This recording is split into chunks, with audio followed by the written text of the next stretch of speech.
You're live. What's up, guys? This is the VocalCitizen.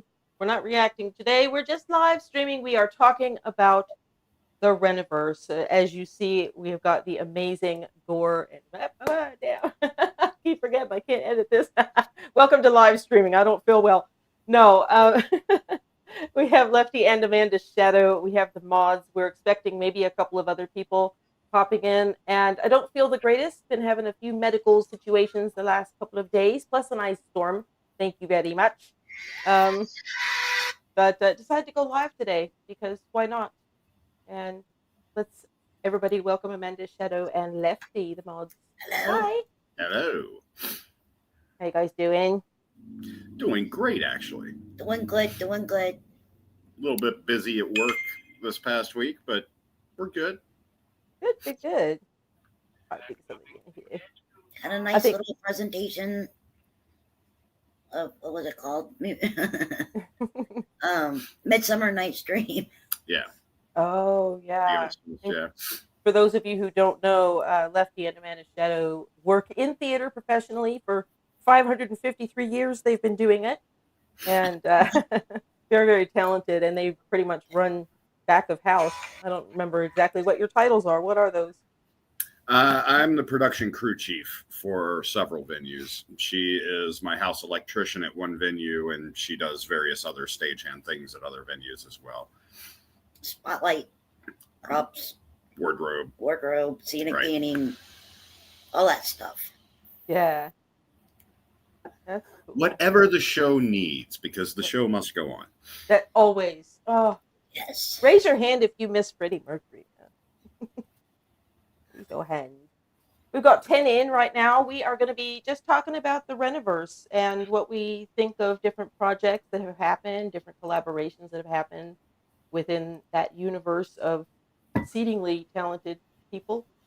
And, listening to your thoughts, because if we say something you disagree with and you want to challenge us on our perspectives, this would be the time and place to do it. Jessica Katz back there behind the... Hello, I am here. She is there. I can see her. She's back there running the whole show. I keep throwing awkward stuff for her to, can you figure out how to do this in the next 10 seconds? Hi, Aardvark. Yep, I just said that. Aardvark Maximus, what's up? How are you? Evening. Are you coming to us from the UK, love? In my botched British, but I don't care. I'm not going to stop doing it. Ever. It's fun. Say what you want, but the British accent and all variations thereof, from Cockney to Sussex to wherever you are, the British accent is the best one. That's why all villains have them. I can see we have 12 people in. Say that again? Oh, well, now 11. I was saying we had 12 people. 12 people in. Watching, Hopefully anyway. we'll get a few people in. We're just gonna say hello, people. Yeah, say hi if you're in here. Don't forget to like, if you would please. And I've thrown out a few invitations to some people. So next installment, Story Night, drops 8 p.m. GMT on Thursday, but there's also a live thing on Tuesday, Wednesday, and Thursday at 7 p.m.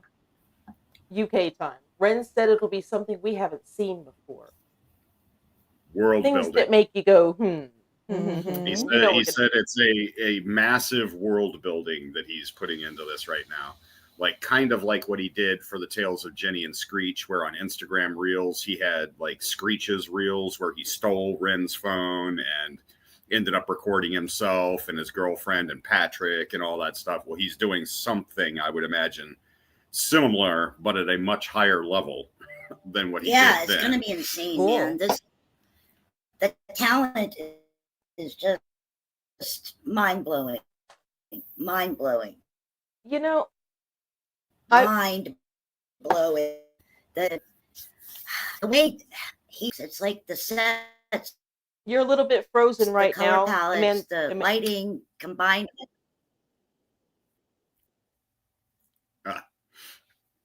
All good. You got a bit of a glitch. It's okay. Let's just give it frozen? No, you weren't frozen. You were glitching out, but it's okay. It's a live stream. Anything can happen. Chaos lives here. I'm looking as we say in our business. Welcome to live entertainment. Yes. Welcome to live entertainment. Anything can happen. Anything. Make sure the beast. Their whole compilation videos of crazy shit happening. Yeah. Oh, by the way, in case you didn't know, we cuss. We don't use all the cuss words, but you know, Yeah. you can say what you like here, as long as it's not hateful. No fucking politics on my channel ever. Not ever. Not ever. I don't want to touch it. I enjoy being happy and sharing happiness and sharing good music and learning about good music. Would not know about Ginger were it not for Lefty. I would not know about Ginger. And there are so many people who have introduced me to so many things. Gwen, Triple G, I wish she were here. She introduced me to Dimash, and my brain hasn't recalibrated since.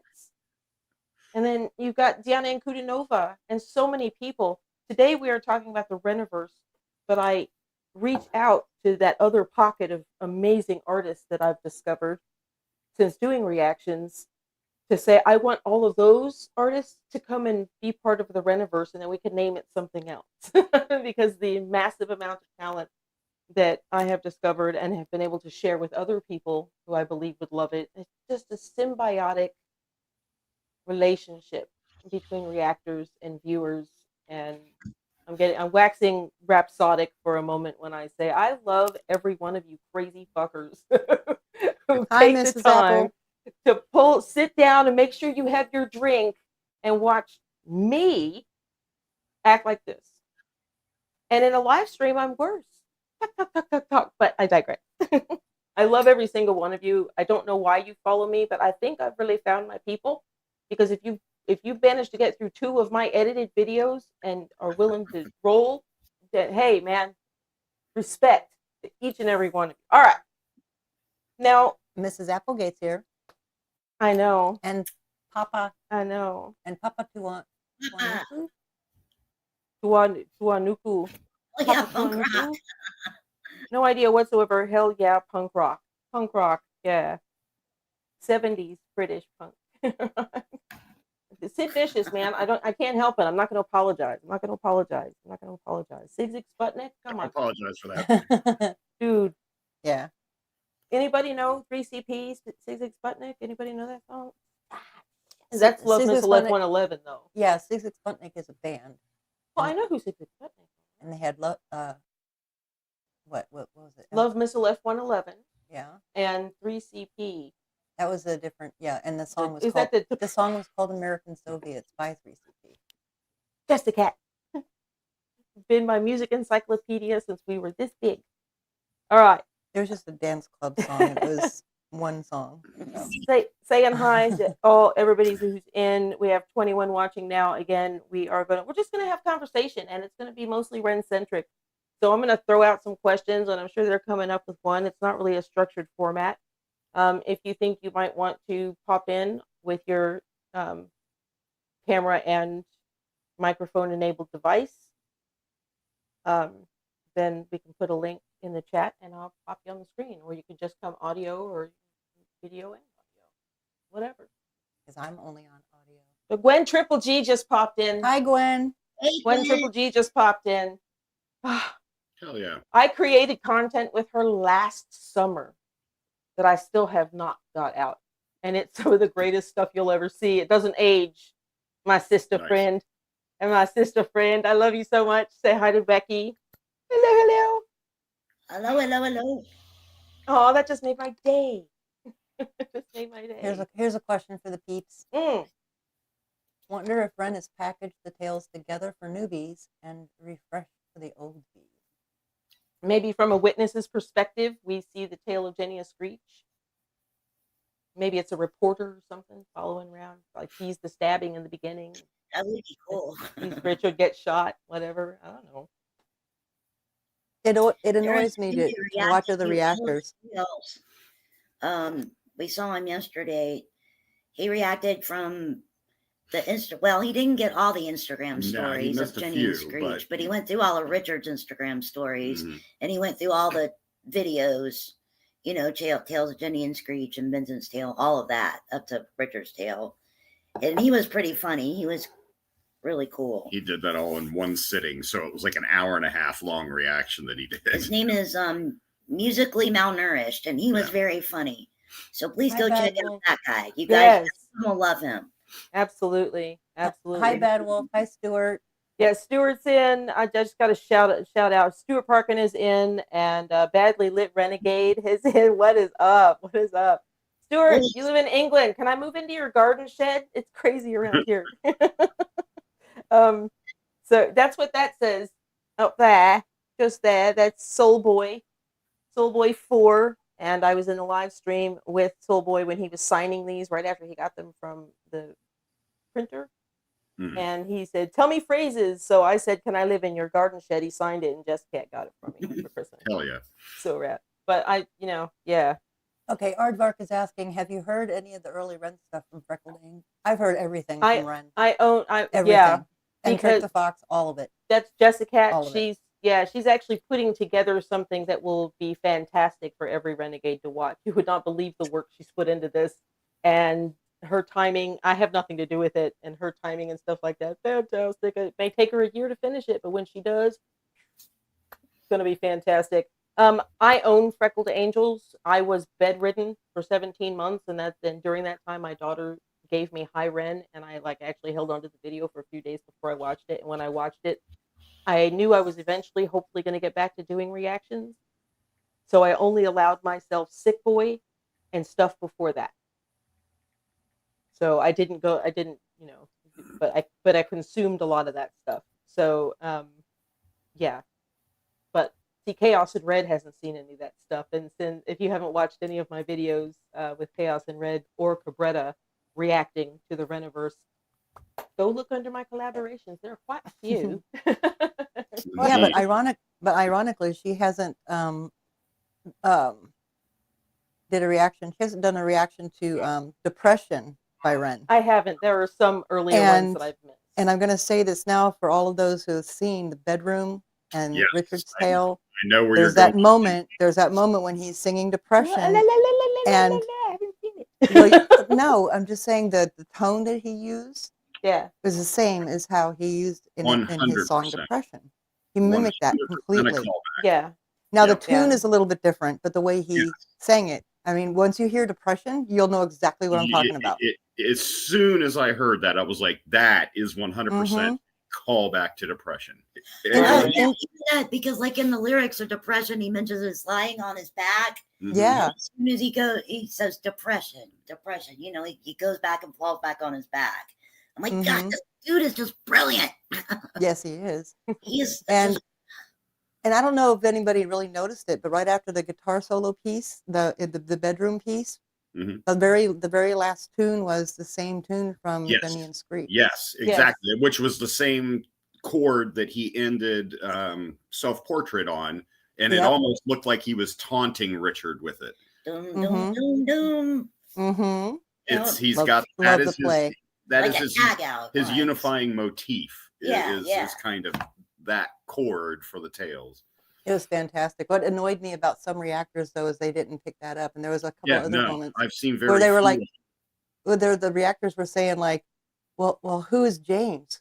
I'm confused now. I'm like, seriously? How can you have to pay attention? That is one thing. That kind of annoys annoys me. me. 100% because it annoys me too. But what I will say is that is said right at the beginning. Yeah, the one time. At one time before people have glommed onto the story, but it just speaks to your attention to detail because of what she does for a living, which is intricate editing and stuff like that. Well, I pay attention, but I'm also rewatching it. But she caught that on the first go. Oh yeah. And later on, I was like, they said something about James, so I didn't really understand that. It wasn't. I watched Jenny and Screech, and I got to the end of Violet's 10. I'm like, aha! I knew it all the time. I had no fucking idea. It took me a second. I'm like, wait. For whatever reason, my brain didn't connect it.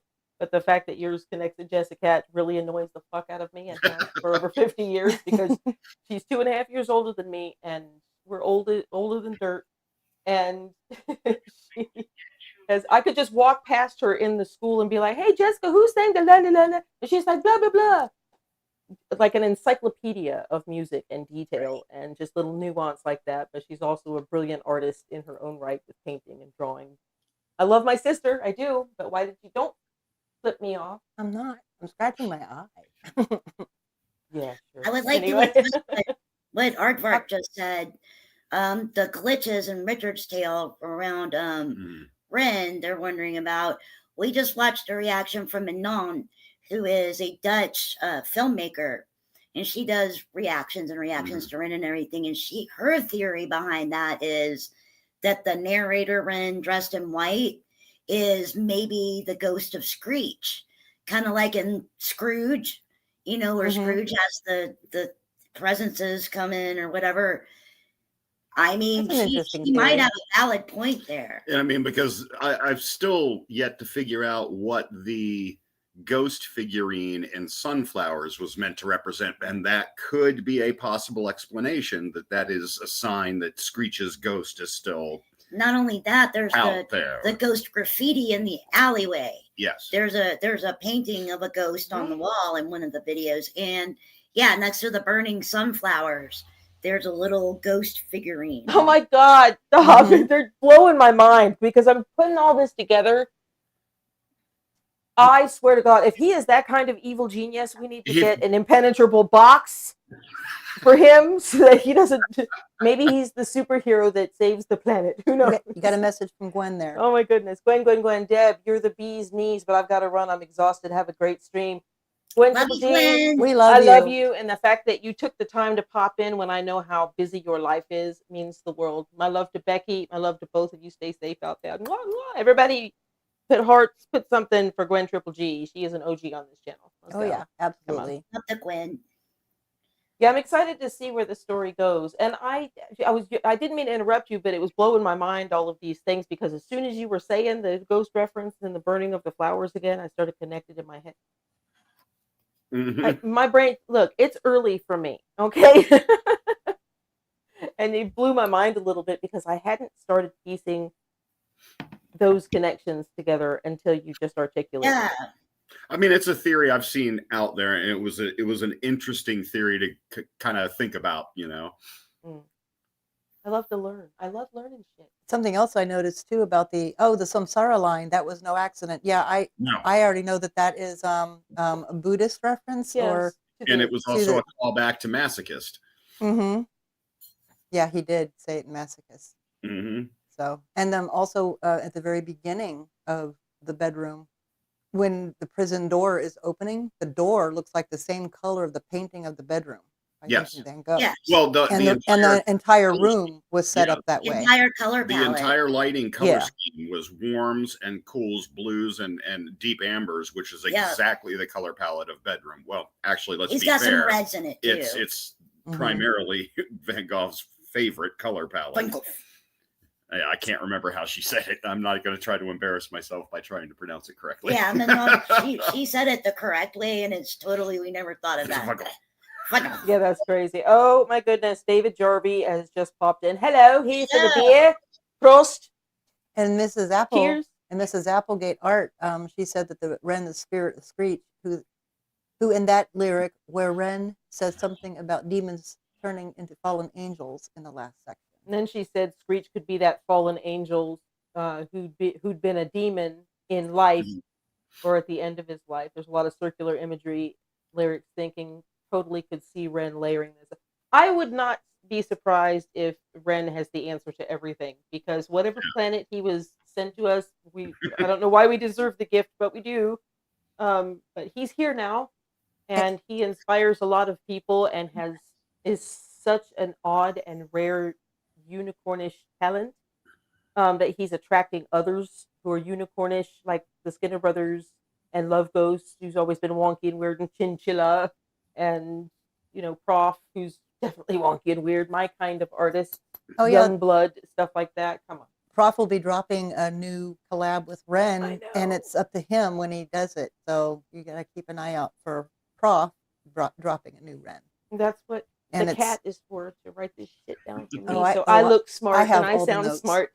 He's also got a 16-song album out called Asylum that Ren has. There's so much, dude. A new album with The Big Push is going to be dropping soon. The new album with Chris Webby. Let me take a minute and he's done some new collabs with Chinchilla as well. I know. I'm waiting for all of it. They said it was going to be a big year. Let me take a second before we get off onto another conversation and just shout out some people who are in here. We know Gwen had to go, but Aardvark, yes, I did notice that. Just that.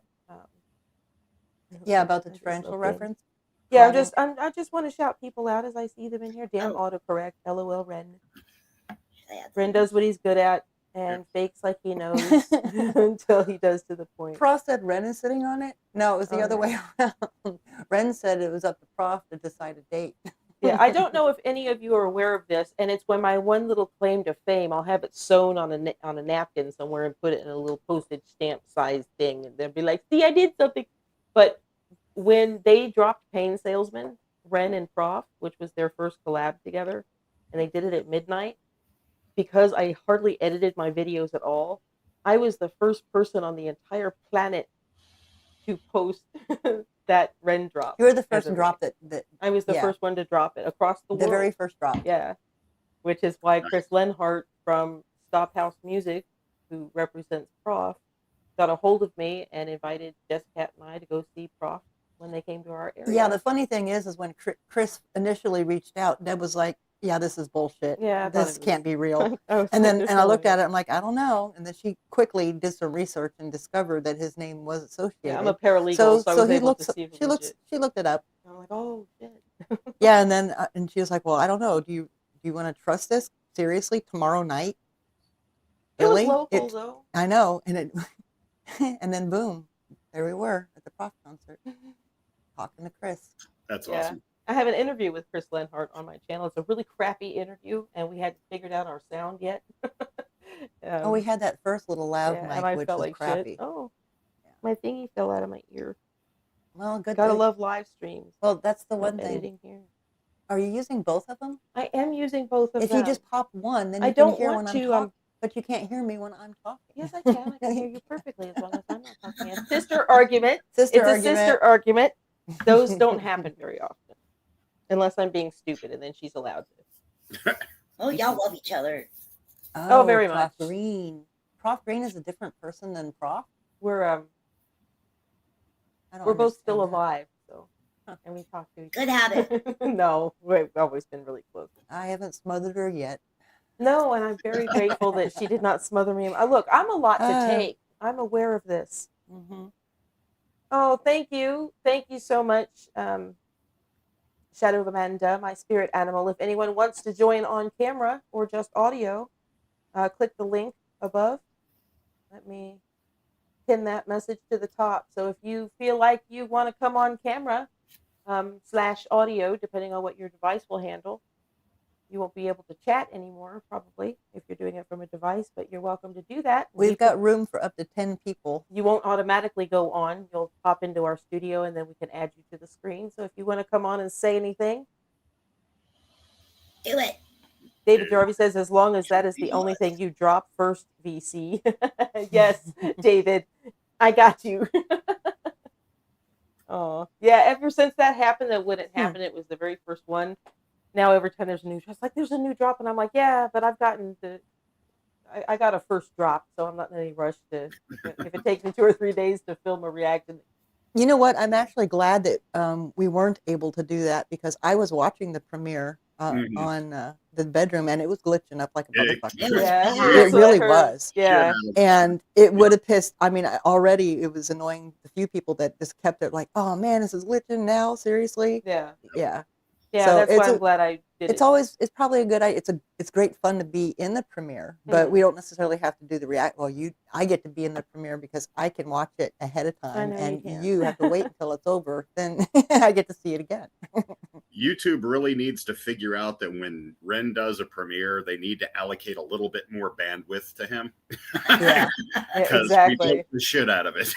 Yeah, big chunks were missing. Aardvark, you're correct. Because I noticed that too. Because Mr. Biscuit did a reaction to it, and he did it, and his was all choppy. He missed some key points. Yep. So he went back and did a second reaction. Yes, he did. People told him, "Hey, dude, that was glitchy as fuck. You need to go check." Yeah, there were parts missing that you didn't get to see. So, yeah. I mean, we watched it like I don't know, probably 20 times. No, probably more than that. We're taking it apart. It's like we watch it and we're taking it apart, you know. Yeah, I'm gonna interrupt again because there are so many. We've got 32 in, but people are popping in and out, and I do want to shout out D Burger, who's a supporter of the channel. I really appreciate you and your donations to the channel for sure. Annalise and Jamie might be popping in, but we don't. I don't know that they will be actually.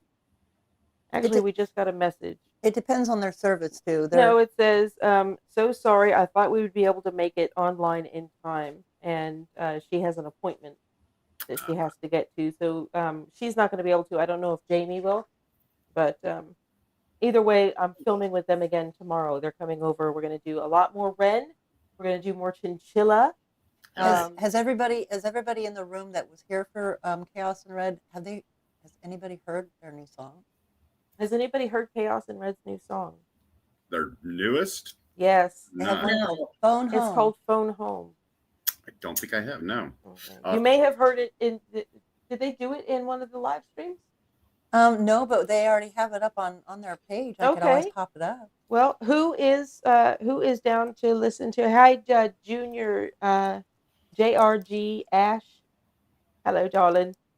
I don't know what to call you. Mr. Biscuit is so incredible, and if you've not heard his original music, you need to go listen to him because he kind of gives me iced tea vibes. It just with the way I don't know if you've ever listened to it. I kind of liked his old intro line. It went something like, I'm the rapper that beat your favorite battle rapper, something like that, but cracked me up. He's dropped that. He doesn't use it. But that's when he was first starting to do reactions after Black Pegasus introduced him to the idea. That was his kind of opening tagline. Yeah, exactly. I'm going to answer a question really quick. Mrs. Applegate Art said, I know they said they were going to cover chinchilla songs soon. They are working on those. The storm where we are, it threw things out of whack for a couple of days. So, life be life, and sometimes. She's been practicing the shit out of it. Oh, yeah, they're working on it. Oh, yeah. Make no mistake, but they have 9 to 5s like so many people do. So, all right. So we're going to listen to this, and I've heard it, of course, but this art is original by Annalise. Yeah, she drew that sitting here with us. Yeah, she was in the studio when she drew that. Yeah. Yeah. So she dated that. So this is Chaos and Red, Phone Home, an original. Yay.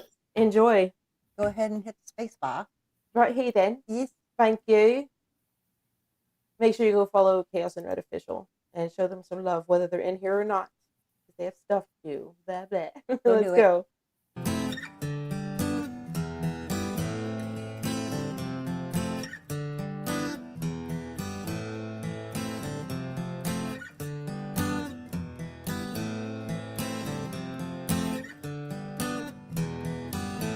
I'm gonna ride those melancholy waves. I'm gonna go on adventures today. I'm gonna see you twice tonight. I'm gonna take a rocket ship to outer space. I'm gonna collect the rocks on the moon today. I'm gonna see you after midnight. I'm gonna kiss you where headlights to headlights. I see you trying to write the words you have deep inside. Let me help you tonight. I'll meet you where the purple and red meets the waves of outer space. You're an alien and I am phoning home. La la la la la la la la.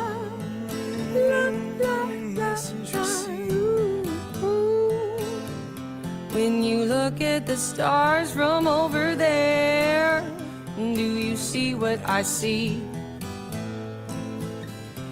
You have those rockets and flare, but I am running in deep. Do you know how I feel? Do you know that it's real? 'Cause I'm gonna love you. you as you. So meet me on the moon, we'll collect those rocks for each other, and then we'll put them in a box, but we won't let them collect the dust as we take them off the shelf and tell everybody. 'Cause I'm going on adventures with you. From coast to find our home.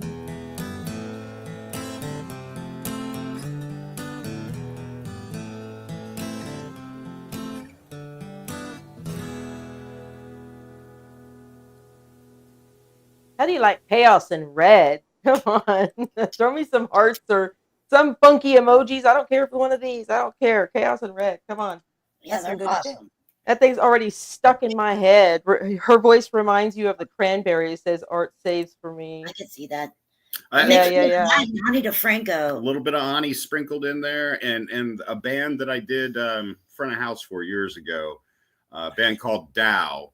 And they had a song called Box of Hammers that really stuck out to me. That I can't believe you actually remember their name. We're always trying to remember their name.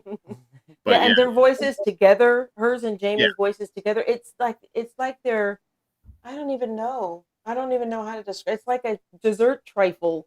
It's just this little layer of separation between their voices matching perfectly, but it's such a nice little marshmallow sandwich in my ears. I don't care. I'm a weird person. Use your own descriptors. Okay, my channel. No, I'm kidding. I'm not really kidding, but moving on.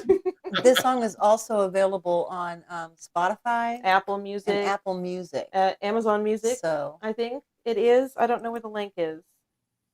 That's okay. I'm gonna grab a link right here. Yeah, Jessica's gonna grab a link. And this one is actually gonna be for the YouTube availability of that song, because it's not on their direct page. It's on their. They posted it over here on this other place. It's called Chaos and Red Topic. But I'm going to post the link right now under your name, Deb. Thank you. At the moment. All right. I'm just going to shout out. Everybody is complimenting excellent vocals. And let me see. Her voice, excellent vocals. Love her voice. Like the yodel vibrato she has. David Jarvie says she's friggin' great. Usually she's hyper and gets excited, but this is beautiful. Applegate Art says, this is my kind of music. Smooth, chillin', jamming, folksy. This type of music wallpapers my soul. Ooh. Good one. I like it. That is a very, very cool analogy. I really like that. Love the backbone melancholy in this. Voice reminds me of the Cranberries, and somebody got to see the Cranberries as well.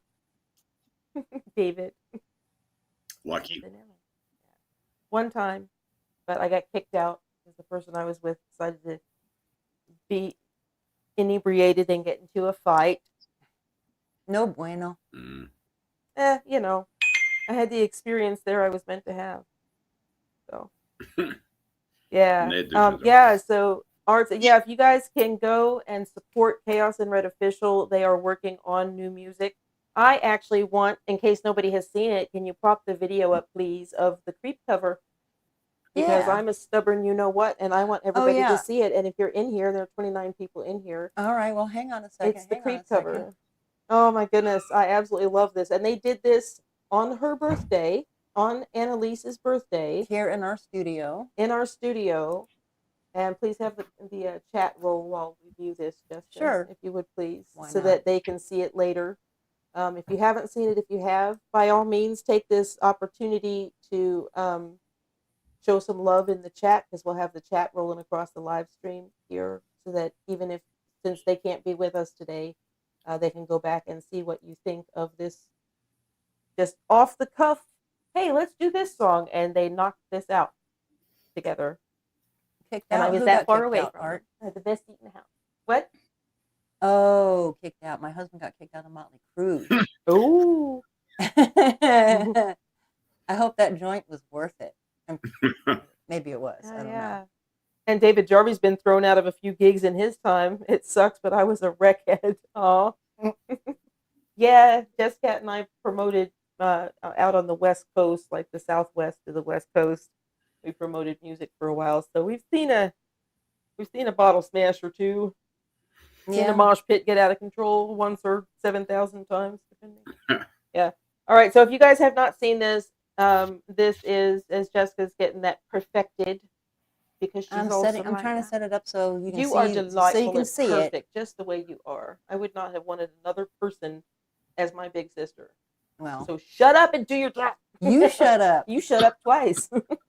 Oh, and yeah, I love you. I was just going to say a little something about this particular video clip. Now, we did this during the live a few weeks ago. Yeah, on her birthday. But what you guys heard on the live, if you were there, you heard it as you would hear it now. What happened was I was also recording just an audio track using my iPad, and I took the iPad quality and kind of mixed it and made it sound better, so there's no high peaks or anything. So it's going to sound better than it did on the live. Yeah. All right, go ahead and hit play then. All right, I gotta get it. Everybody get a drink of your drink, and then we're gonna listen to Chaos and Red. You're the only one that has to get back. Go ahead and play. I'll hear it.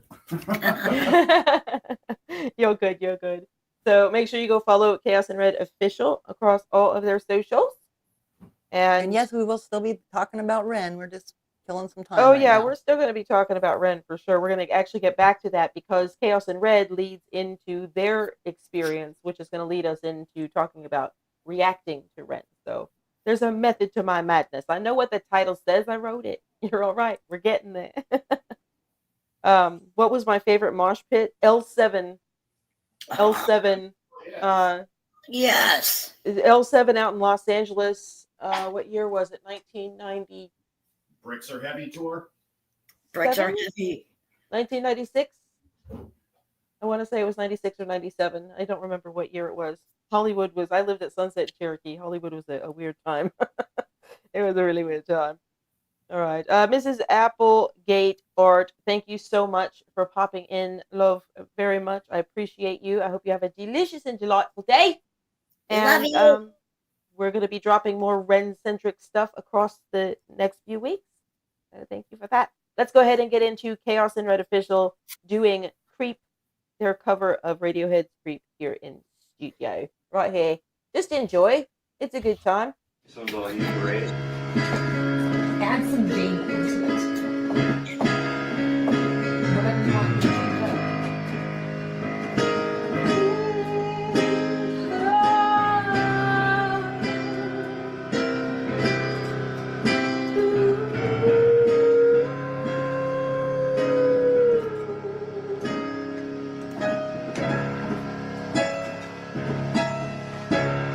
When you were here before, you look you in the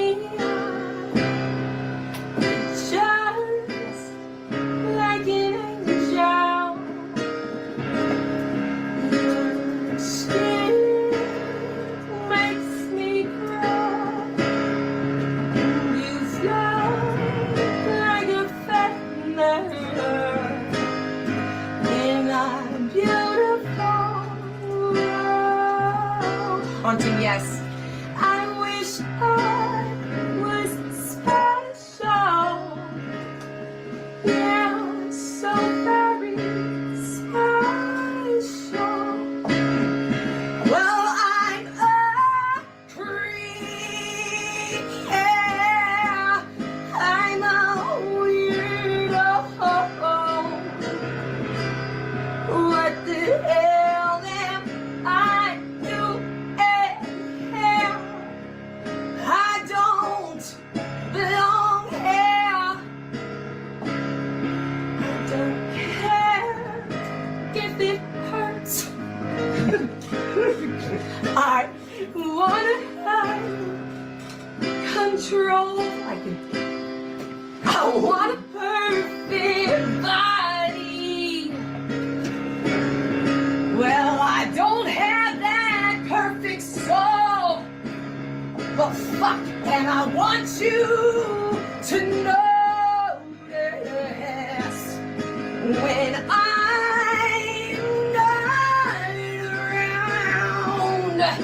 I wish I was special. Yes, so very special. Well, Jamie is a creep, and I'm the weirdo. What the hell am I doing here? I don't belong here.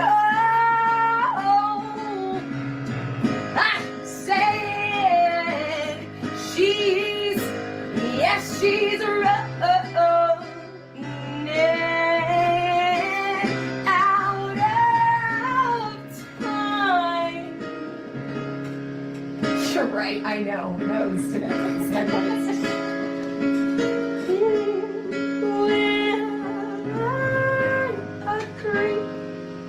For sure, actually, I am.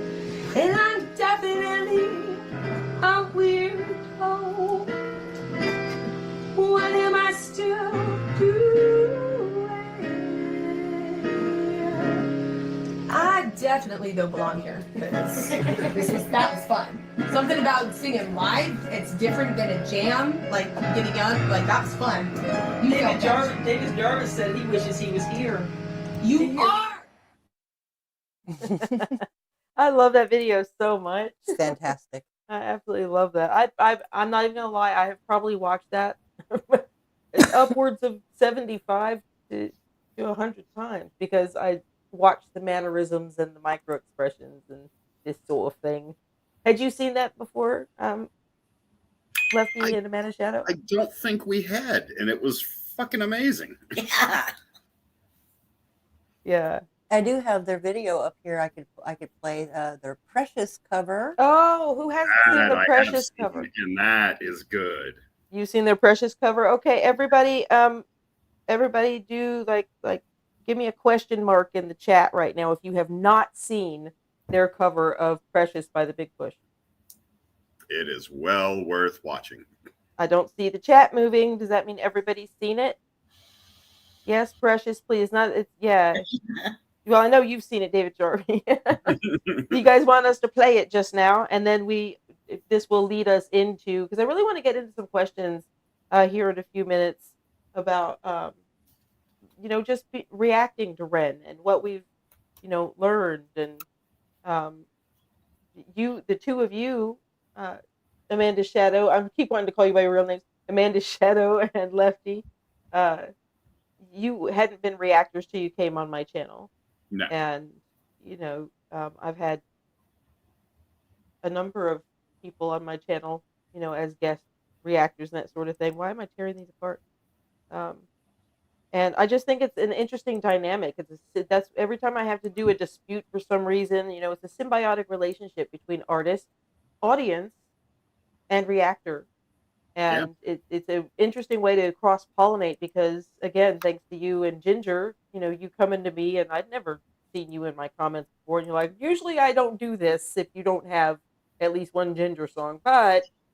And you got a hold of me and I discovered Ginger. I'm like, holy crap. Like, just expanding my universe. I love reaction channels and everything that everything that implies. Right. So, all right. Precious. Let's play it anyway because it's awesome. I played Precious for them. Let me give you the build up. This Chaos in Red. It's Chaos in Red official. Go support them. They've been on my channel doing the Reniverse reactions that you've seen. It's Jamie and Annalise. And I played them Precious. I had them do a reaction to the video with the book on it. And I don't think it was 10, maybe 12 hours later, they had covered it and made this video and put it up. That's how inspired they were by Precious. So if you've not seen it, you're about to, because obviously it's not but it's a delightful little cover that they put together and decided to film. I think it's great. All right. Make sure you go support them across all of their socials and the Big Push as well, and all those resultant artists. So Vividness said, sorry if I missed. Greetings or comments, 10:40 p.m. here, and I'm at the cafe preparing food for tomorrow. Girl, I understand that prep work, girl. I got you. 16 years in culinary. All right. Just took a short smoke break. Back to work. Still have about an hour of work to go. Badly Lit Renegade was going to try and video chat with you legends, but technology conspired against us. Catch you next time. Take care, fellow renegades. Greetings from Galway. All right. So we've got all this stuff. Let's go ahead and get into it. This is Chaos and Reds. Just initial cover of Precious, just hours after hearing the song for the very first time. Am I ready? Let's go. I love my mods. Everybody big up the mods, please. They're right there. Just being patient, listening to me talk. Let's go. Come on, we got something to...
Love it. Words like that won't help, 'cause you can't tell lies to yourself. But I miss you all the time.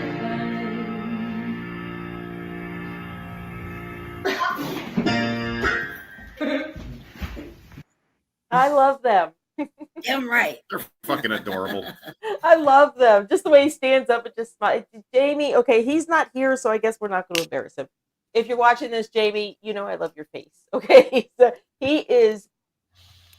His prior military. He shared that before. He's seen some things that people shouldn't be seeing, and he's dealing with those things. He seems introverted, but he's actually a really silly, kind of can't. He's got a great sense of humor, but he's just so, because Annalise is very da da da da da like I am, and he just sits patiently and waits for his turn to talk. And when he really means it, he'll, But to see him stand up and just, kind of be a goofball in that, just a smidge, just makes me love him that much more.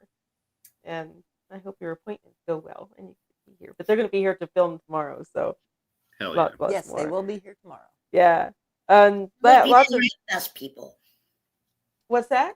I said silly people are the best people. Oh, if you can't laugh at a situation, good or bad, if you can't make it into a silly playtime, what's wrong with having that mentality? As long as you're still rational and pragmatic and you use logic and you problem solving and you pay attention, but you can still have a silly event. It feels way better than everything else, I'll tell you that much. I never get bored because I've been able to entertain myself my whole life because pretend. I talk to myself when nobody's around. My animals think I'm crazy. I just pretend like they're too dumb to understand what I'm asking them. Like it's the whole thing. I don't care because it entertains me to do so, because feeling happy and silly feels way better than being down in the dumps. So, and that's the British way, David Jarvie said. Laugh at ourselves. I love British humor. I love British humor so much. Humor more than anything. Pardon me. Coughing in your ear. I apologize. Don't die. Hey, I love you. Oh, guess what? Everybody's gonna die. Sorry. Spoiler alert. Don't die now. Well, I've danced with him but 5 times in the last decade. And Stop it. Dad had it. He's cool. He's cool. Fuck He's that cool, man. He's cool, man. So that's what it is. Yeah. Sonora says they are super cute and a lovely addition to your channel. Listen, I had Cabretta on. Shout out Cabretta Music. Freaking love them. They're doing their album thing. They're so busy. We haven't spoken in a couple of weeks, and good on them. So if you guys have seen me with the band Cabretta reacting to Ren and stuff like that, they're hip deep in musical work, and that's exactly the way it should be. And Love Ghost, he's just come off that tour. He's getting ready to go on another tour. It's crazy. Chaos and Red, we met because of Cabretta, because we went to go see Cabretta, and they were sitting on a milk crate or a pallet out back of the venue, and we just locked in on them. And they have been such an amazing addition to this channel.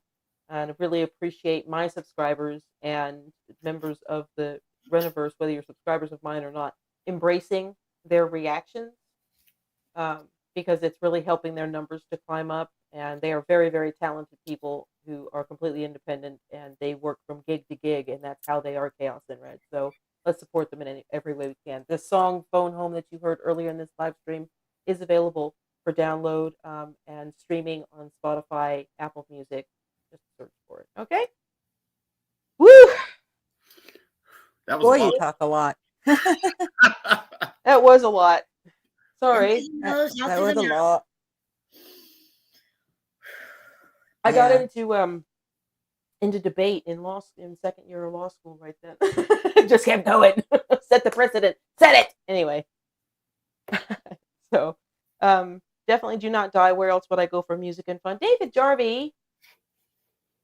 That's such a lovely thing to say.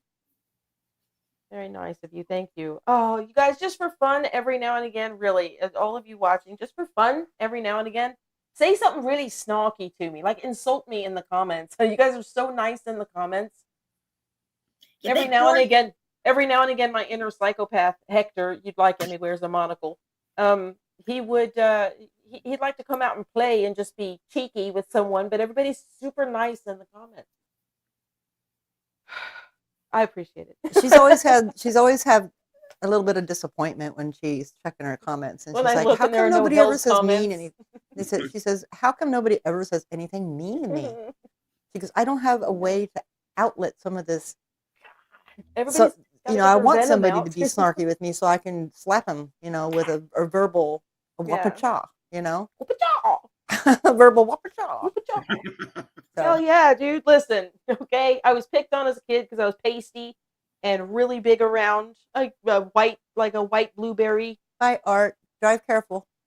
Oh, is Art leaving? He's got to go pick up Oh, his that's son. right. Off to pick up your son. Thank you so okay. much, Art Saves Me, for coming in. I really appreciate that very much. I'm Brain Squeeze. Oh, Brain Squeeze is awesome. Who has the whitest teeth you've ever come? Me? I don't have white teeth. I just brushed with my Hello toothpaste, and like, oh, it still looks yellow. I don't know. I don't even know what you people are talking about. Are you in the same live stream as me? You have the whitest teeth I've ever come across. Ha ha! But I got that. All right, I got that. I was not born yesterday. David Jarvie has no teeth. That's okay. I don't have any teeth either. That's okay. Nothing wrong. That's why I'm not on camera. I don't like wearing them. You know, I know it's a joke. I'm not worried about it. I don't get offended. I just don't ever get offended. Waste of energy to get offended. It is. Oh my God! Someone said consonants and vowels to you in a certain pattern. My life is over. No, that doesn't work that way. It doesn't work that way. If someone says something mean, you do what Daniel Sloss says. If someone says something awful to you, you go and never think about it again. It really is that easy. It just shows how weak you are in your self-confidence and how tiny your ego is that you have to react to somebody going, fuckhead, and you're like, Meh, really? That's all it takes you're not a patient hunter, are you? You're not a patient hunter. You'll go after the minnow instead of the 40-pound catfish because you got to strike first. That makes no sense. Yeah, if somebody calls me a fuckhead, I'm just like, yeah, and? Sometimes you caught me on a good day. That's what I say. And I'll say, so what's your point? You're surprised? What? What's your response, Jessica? So what's your point? So what's your point? Exactly. Yeah, she's kind of always done like what do you that. want me to do with that? That's your feeling to process. Fuck off. or I could get even more sarcastic and just, and your point is? You know, are you going to arrive at a point? You've just made a statement. Thank you. Your shoes are kind of stupid. So now what are we doing? How do we proceed in the conversation? Like, I know for all of you in the UK watching right now, and I see that there are a few of you, my British is awful. It's a hodgepodge of everything I've heard from villains in superhero movies who are always British, which is great. It's always been a dream of Harry ours to be Potter British, and so. Downton Abbey and all the British that I've been obsessed with because you have the best accents in the whole world. And so excuse my shitty British. I mean, it's an homage to you. That's not a knife. Because I love you. I do. Well, that's not a knife. I'm terrible with accents. It's Australian. That's Australian, mate. Good day, mate. D-Burger mentioned Crocodile Dundee, and that's the first thing I thought of. So D-Burger said Crocodile Dundee mentality has the best. Yeah. He's the best. And David Jarvie says, when people try to insult me, I just say, wow, that's very observant of you, sickhead. Oh, you love it when I do the accent. Do you think I'm a bit of Surrey? Or is it? Well, you can do a Yorkshire accent, and I don't think that's quite Yorkshire because I think I'm mixing upstairs and down, yeah. But I've also got a little bit of South London in there, right? I don't really know. I don't really know. It's fun to do, though. It sounds way better than Midwestern. Midwestern is such an impressive accent. I was born to be British. This sounds better. And our bloodline comes from Buck Vassley in Devon. That's where our mom is from back in the 1600s. Definitely not Yorkshire. There's Ian, now that I know how to pronounce your name, love. Hey, good on you. That's You gotta say Eels by gum. eels by gum. Eels by gum. Eels by gum. Eels by gum. Wiley Miller is in. Yes, hello everyone. We're talking Reniverse. Wiley Miller's in. We're trying to talk Reniverse stuff and sidetrack. At least we're talking about the UK. Beautiful. I've not been, and our mother was adopted, and raised by horrible people, and never knew anything about her bloodline. And she passed away before Ancestry DNA was a thing. Hi, Wiley. So, yeah, we did Ancestry DNA, and as soon as I put the blood in, it was like, bing, Buck Vassley. I'm like, okay, well, I guess that's where my mother's bloodline is. And found a half-sister she didn't know about. I digress. Look, made Amanda's shadow get up and leave. It's Nigel's fault. With my droning. It's Nigel's fault.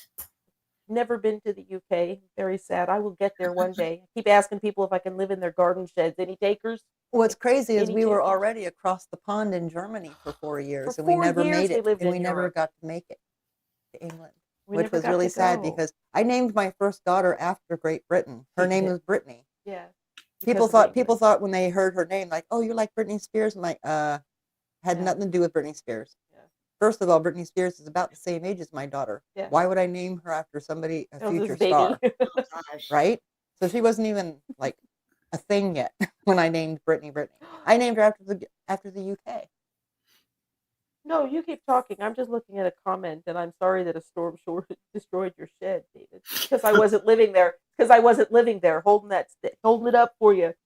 Anyway, Mary on the Oh, bright way better, Art- way better, Aardvark.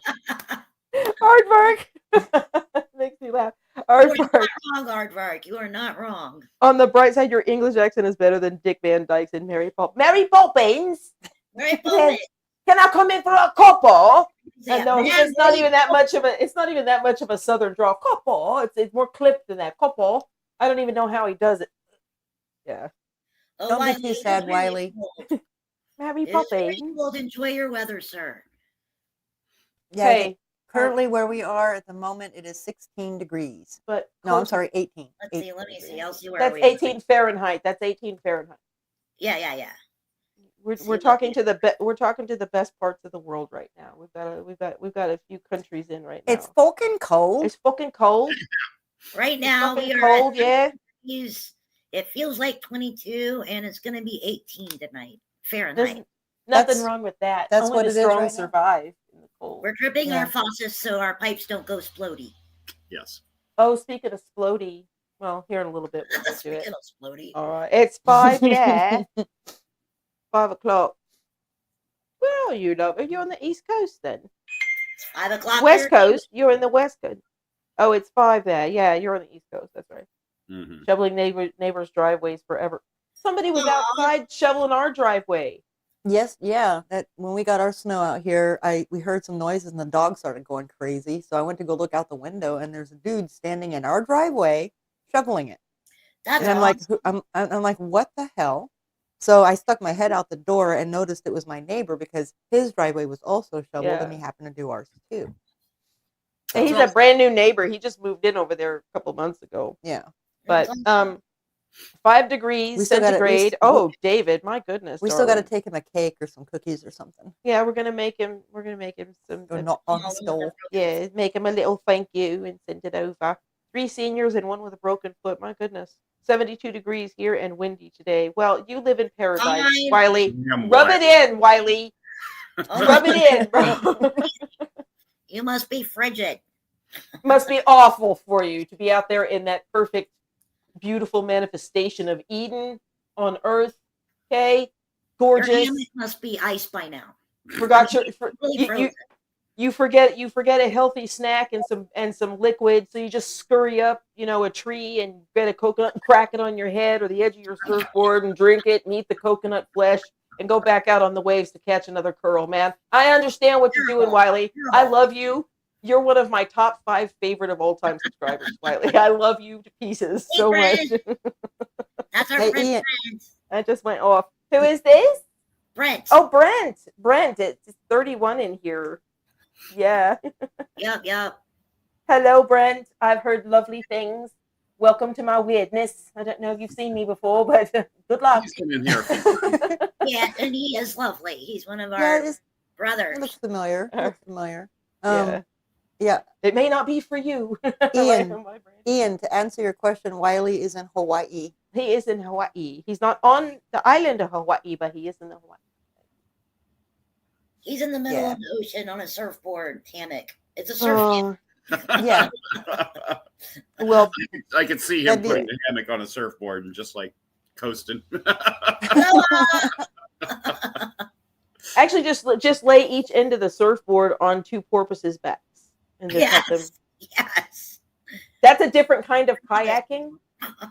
It is. You have to draw this. I have to draw that. Yeah, that's awesome. Lucky, Lucky- but Jessica lucky and bugger. I were fortunate enough to live on the island of Guam, which is just a stone's throw and an international date line away from Hawaii. Stone's throw. It's like 10-hour fucking flight. I know it is, but in the planetary sense, it's a stone's throw. It's closer to the Philippines than it is to Hawaii. And we lived on Guam. Pops was stationed at Anderson Air Force Base, and we used to go to, I could never remember the name of the beach that had the two names. Tao Bay? I don't remember. There was, but on Guam. Taragi Beach, and then there was... Yeah, Taragi Beach and stuff like that. But Guam was actually, for the most part, there were some not so great incidents that happened on Guam, but for the most part, we really enjoyed living in that tropical... 85 year round. Yeah, it was. And then when the typhoons came in, before the coconuts started flying in the front yard, you go back and lay against the wind like it's magic. You know, we were preteens at the time. Hawaii is fantastic.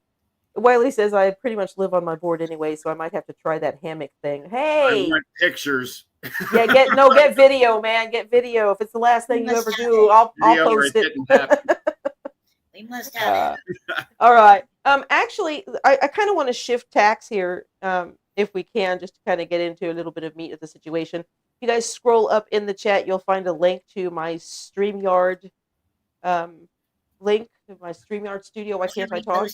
And if you have the ability to go on camera with sound, you're welcome to pop in, say hi, be on screen, chit chat with us, request a song if you want to pop on the screen and force me to do a reaction. I'll clip it and make it a separate video. David, yeah, go make herbal tea for sure. Amanda Shadows just dropped that link in there, so if you have the ability to have a mic, if you've got headphones, even better, because that saves feedback and whatnot. But if you'd like to be on screen, now's the time. It don't cost money, but if you want to support the channel, you can hit me up on VocalCitizen everywhere on Venmo. Redbubble is my merch page, and CashApp, and buy me a coffee, or you can hit the thanks there if you want to. I put the ticker up. Oh, very good. Oh, I put the ticker up. Join us. Join us. Yes, I use a vape. You'll be all right. No, I have until my daughter's wedding ceremony to put one of these down forever, and I am going to do it because I'm not going to disappoint my daughter on that score. I promised her I quit smoking cigarettes by the time I was 40, and I did that, but I switched to vape, and I haven't given it up since. But I promised for your wedding ceremony, I will not be using a vape anymore. Okay, I'm going to pop in something funny. Please. Check this out. Please do. I'd like to go way back now.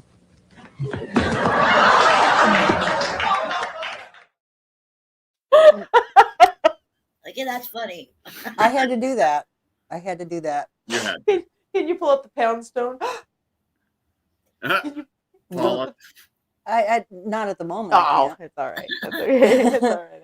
That's something that I have to do and separate. Like I have this one too. I don't know if anybody has seen I call it the Angry Saint Bernard.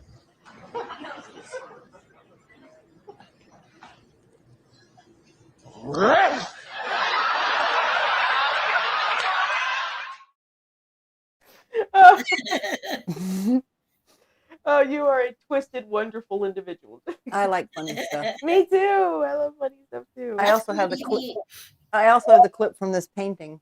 What? I also have the clip from this painting. Oh God, no, we could. But that's a minute and 46 seconds. And we're not going to do that on the Yeah. We're not going to do that. Yeah, not a good idea.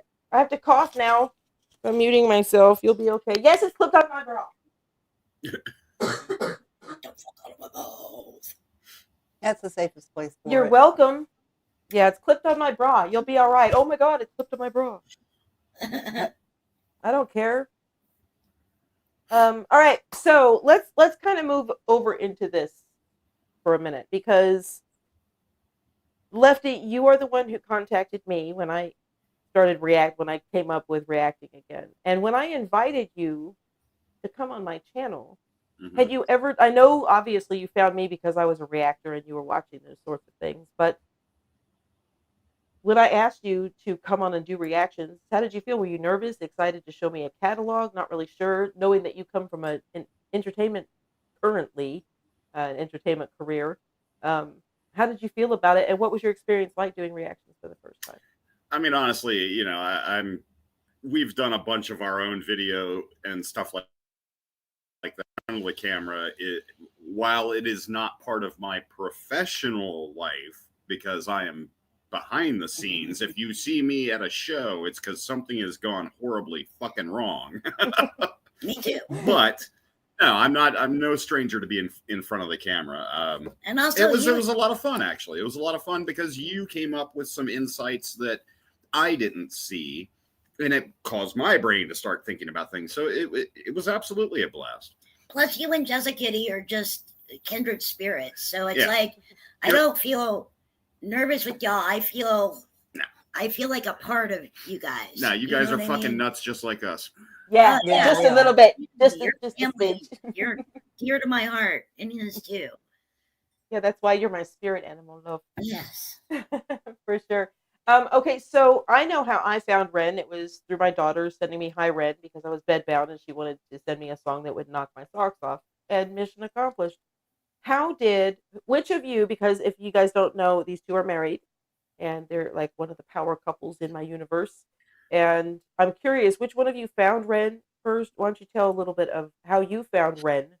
So, she was staying with her mom at the time, and I was flipping through reaction videos, just checking some shit out, and I kept seeing this video come up. Hi Ren, hi Ren, hi Ren. And I'm like, okay, whatever. It looks weird. It's some dude in a hospital gown with an acoustic guitar. So I kept skipping past it. Until finally, I was like, you know what? Fuck it. I've seen so many reactors that I really enjoy reacting to this. I'm going to check it out. And once I watched that, as soon as she got home, I'm like, sit down. You have to watch this guy. And I played first for her. I played Losing It because I wanted to reverse her into it. I'm like, listen to this. And now this is the same guy. And I played her Hi Ren. No, but what it was when I was at my mom's, he had just watched Hi Ren. Yeah. But I had called him because I was like, dude, have you seen that thumbnail with the guy in the hospital gown? I think his name is Ren. And he's like, yes, I already watched it. And when you come home, you will watch it too. Do not watch it until you get home. Yes. And so as soon as I wanted to live vicariously through her first reaction. Yeah. So, that's why we all watch reaction videos. Exactly. Press on.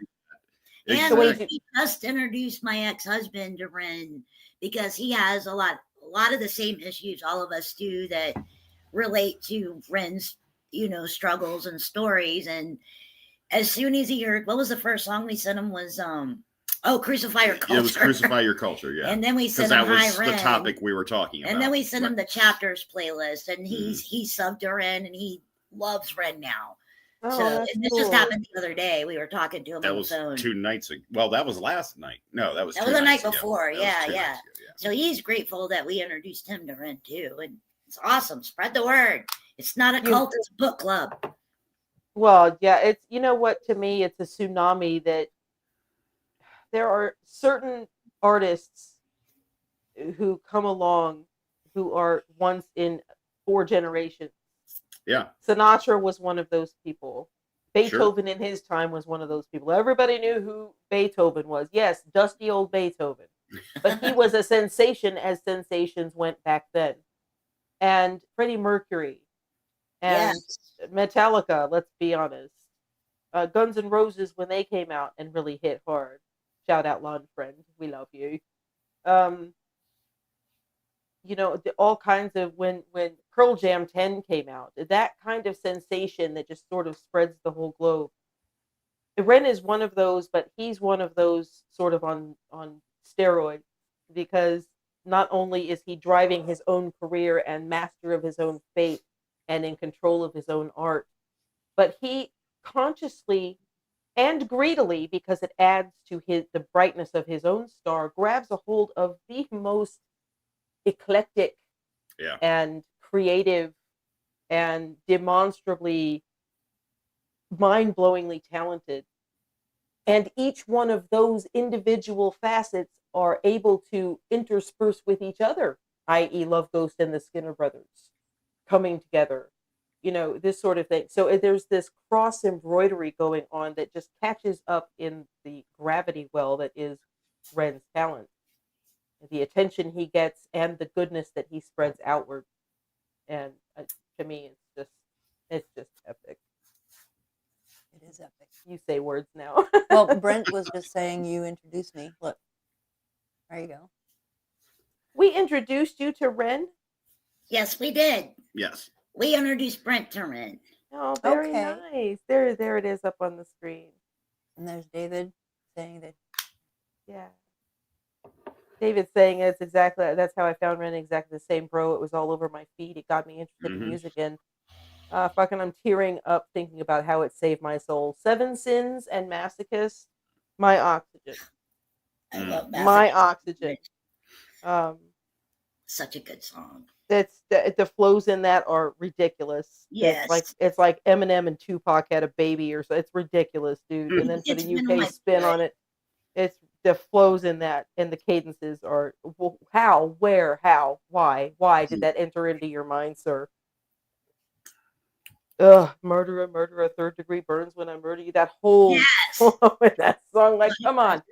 I'm not allowed to move my spine, and I heard that song when I was supposed to be laying perfectly still, flat on the board, and I heard the song, and I'm not allowed to move to that. Like, what are we doing?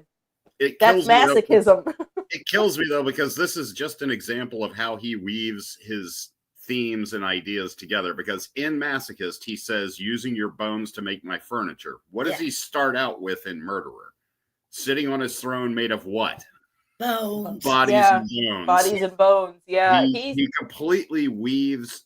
It's like a Stephen King universe in the way he weaves things together. He's a world builder for sure. Yeah. Just like Stephen King, man. Yeah. We've been watching, we noticed a while back while rewatching The Big Push, Why was it? Why My Woman? Yes. Yeah, Why My Woman. Such a good song. And you see characters. You see Screech in that. You see Screech. You see Patrick. You see the nurse who wheels Screech into the hospital in the Instagram stories. You see all kinds of characters. You see Jimmy. Jimmy is in that one. That he hadn't even released those songs yet. And that was a long time ago. That he had just cooking in his head. And it showed up in that video and became what it became later, you know. But he's constantly got world building going on in his head. And that's, I think, part of what makes his music so engaging, is that it is so connecting. Not only to things that most people can relate to, but in the way he weaves stories. Mm-hmm. Yeah. He has a fractal. He sees in fractals. Ren does. Mandelbrot sets. Yeah. He's sort of like looking at the sun through Icelandic spar. The mineral, and to look through it and have it cast, because that's how ancient seafarers would guide themselves, by the sun, depending on the atmosphere and whether or not it was clear or not. So they were able to use Icelandic spar and look through it. I'm such a dork. And they would use it as a navigation tool before they found better things. But that being said, I because I have always been obsessed with that particular substance and how it worked in such ancient times, I think that Ren is a piece of ancient Icelandic spar, because he brings concepts musically and visually and lyrically to you that we all have heard. They may be different stories and narratives, that kind of thing, but it's still the same emotion. But he takes it and breaks it through dimensions and puts it back in a way that's alien, because you've never heard anything like it. It's the same old boring blah that everybody else talks about, but he does it in such a way you feel like you've been transported somewhere completely different, because that is the immensity of his genius. I don't think he tries to do it to be clever. I just think that's the way his mind works. You're right. And 100%. How fortunate we are as earthlings to be here at the same time he is dispersing this gold, because I judge all other music against Ren now. I can't help it. He's amazing, man. I understand exactly what you mean by that. Yeah. Because he's set a bar that is very exceedingly high. Yeah. I've heard people compare him to Prince, because Prince was multi-instrumentalist, did all kinds of stuff like that. And I agree. He displays that kind of multi-talented approach to music. But, and I mean, crucify me if you want, I think he exceeds Prince. I do too, honestly. Well, just because of how he's built his fan base and his stories, and dude, it's way more layered than Prince ever was. Well, listen, Listen, like, damn, man. Listen, I love you both, and I love Ren to pieces. I don't have a Prince tattoo, but I do have a Sick Boy tattoo. Okay, but I'm gonna say this: in 10 years, I will be willing to make that comparison. Prince was prolific in a way that There's You can't see it. yeah, you can see it. I see it. Prince was prolific that he still continues to be prolific because he's got Oh yes. hundreds of thousands of pieces of works of music that aren't all poppy, bouncy 80s songs. Oh no, he was brilliant. He was brilliant. He was absolutely brilliant. And Ren is a very brilliant artist, and I would definitely put him up in that echelon with Prince and Mercury and Steven Tyler and this sort of thing. But Prince had an elevation, much like Michael Jackson had that elevation, much like Freddie had that. It's just that weirdness. I think Ren has that weirdness in him, but I don't think he's found it yet. I think he's having to push through all of the trials and tribulations. And like any great artist, their first and second album may blow the world away, but when they get to that penultimate, when they get to that ultimate album, like the Ultimate Sin was for Ozzy when he went solo, that he was everywhere after the Ultimate Sin, whether you like the album or not. I don't think Ren has reached his pinnacle. I think he's going to hatch into a completely different creature, like the Demogorgon, and he's just going to take over the universe because I don't think that he has finished healing from his medical trauma yet. But once he gets a hold of that, man. I don't think he ever will completely heal from that, though. There's no cure as of yet. So that's just going to be something he carries, and it's going to fuel his creativity. I mean, mentally, right. Sure, get a hold of that trauma. But I agree with you because he's chronic, like my conditions are chronic as well, constantly. That's why I haven't posted anything up in a few days. He has finally pushed through and has convinced himself, okay, you got a #1 album in the UK. You're walking in Fashion Week. You're getting all these interviews and all these collabs and new albums and tours and such. But I don't know that he's convinced himself that he's actually made it. And rather than it being an ego-driven thing, like too many people who finally do get famous, so to speak, I think that it's going to take Ren in the other direction to expounding upon his brilliant humility. We haven't even heard Asylum yet. I mean, that could be the game. Asylum could be, Slaughterhouse and Asylum. He's so giving of his guts. Ren is. And that's just it. I don't think that's ever going to change, no matter how popular he gets. That's kind of where he draws his strength, and that is his core message: is being self-aware and being. I mean, look at the song "Humble." Oh. That's just such a part of him that I don't think any level of fame will ever change that aspect of him. No, I don't think so, because he was, and I liken it to myself, not that I'm like Ren, but just we're medical buddies, we're professional patients. He was forged in fire. He had to lay in a bed and watch his dream melt away from him calendar day by calendar day, calendar month by calendar month. Yeah. And he was trapped and in intractable pain, intractable, I can speak. And he lost his whole, how crappy would it be to have lost your entire 20s when you're free enough to find yourself and go have fun and make dumb mistakes and have a great time? He lost all of that. And he has still turned into, especially being male, because males are fantastic, but they do have needs that start kind of younger than women's do in a lot of cases. He is still a phenomenal person and humble and so creative. He hasn't allowed resentment to poison his blood and his veins anymore, because it's made him what he is. It's forged him in fire. Mm-hmm. He's indestructible.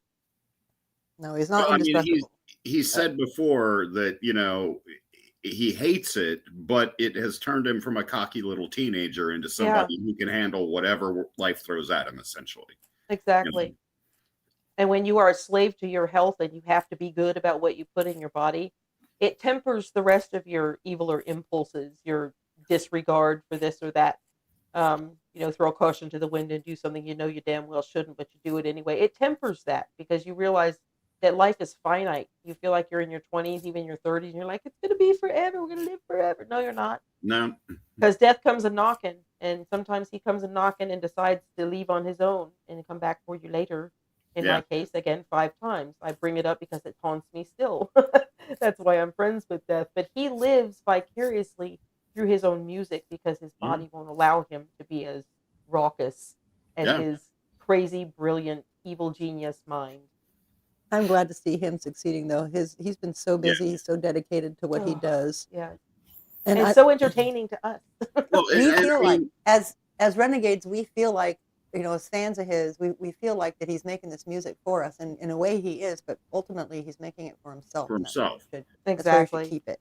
And I mean, I think part of that is the fact that he went through such a protracted period of suffering, let's call it what it is. He realizes how frail life is. So he takes every opportunity he possibly has to throw himself into something that he can leave behind and feel proud of. And we get to get the benefits of that, of his realization of life's fragility. And it comes across in his music. He understands that and expresses it in a way that hits. You feel it. Yeah, you do feel it. And he writes A stumble leads to stepping. What'd you say, Jessica? I said a stumble leads to stepping. A stumble leads to stepping. I love that. No path is linear, baby. That's right. No and life. I'll put since she said a stumble leads to stepping, leads me into my general analogy about life. But before I do that, I do want to shout out that D Birder says we will see Ren's little dolls on Pawn Stars one day. That's true. I've got mine. I got mine right here. I don't know. Mine will stay in my possession. Yeah, Marty, over there on the shelf. shelf. See it right there. And there's one on back order for Jessica from freaking her birthday. Haven't show and tell. Haven't show and tell. Yeah. Yeah. Also, David Jarvie said when Sony dropped him, I think it shaped him. Sony didn't actually. I mean, they dropped him, but they dropped him of his asking because he wasn't well and he knew he couldn't fulfill his contractual obligations to them, and they were kind enough to allow him to retain the rights to the stuff. I think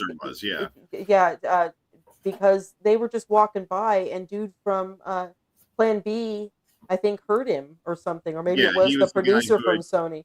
Yeah, he was the guy who had just produced Plan B's latest. Yes, thank you. I knew there was a connection there somehow.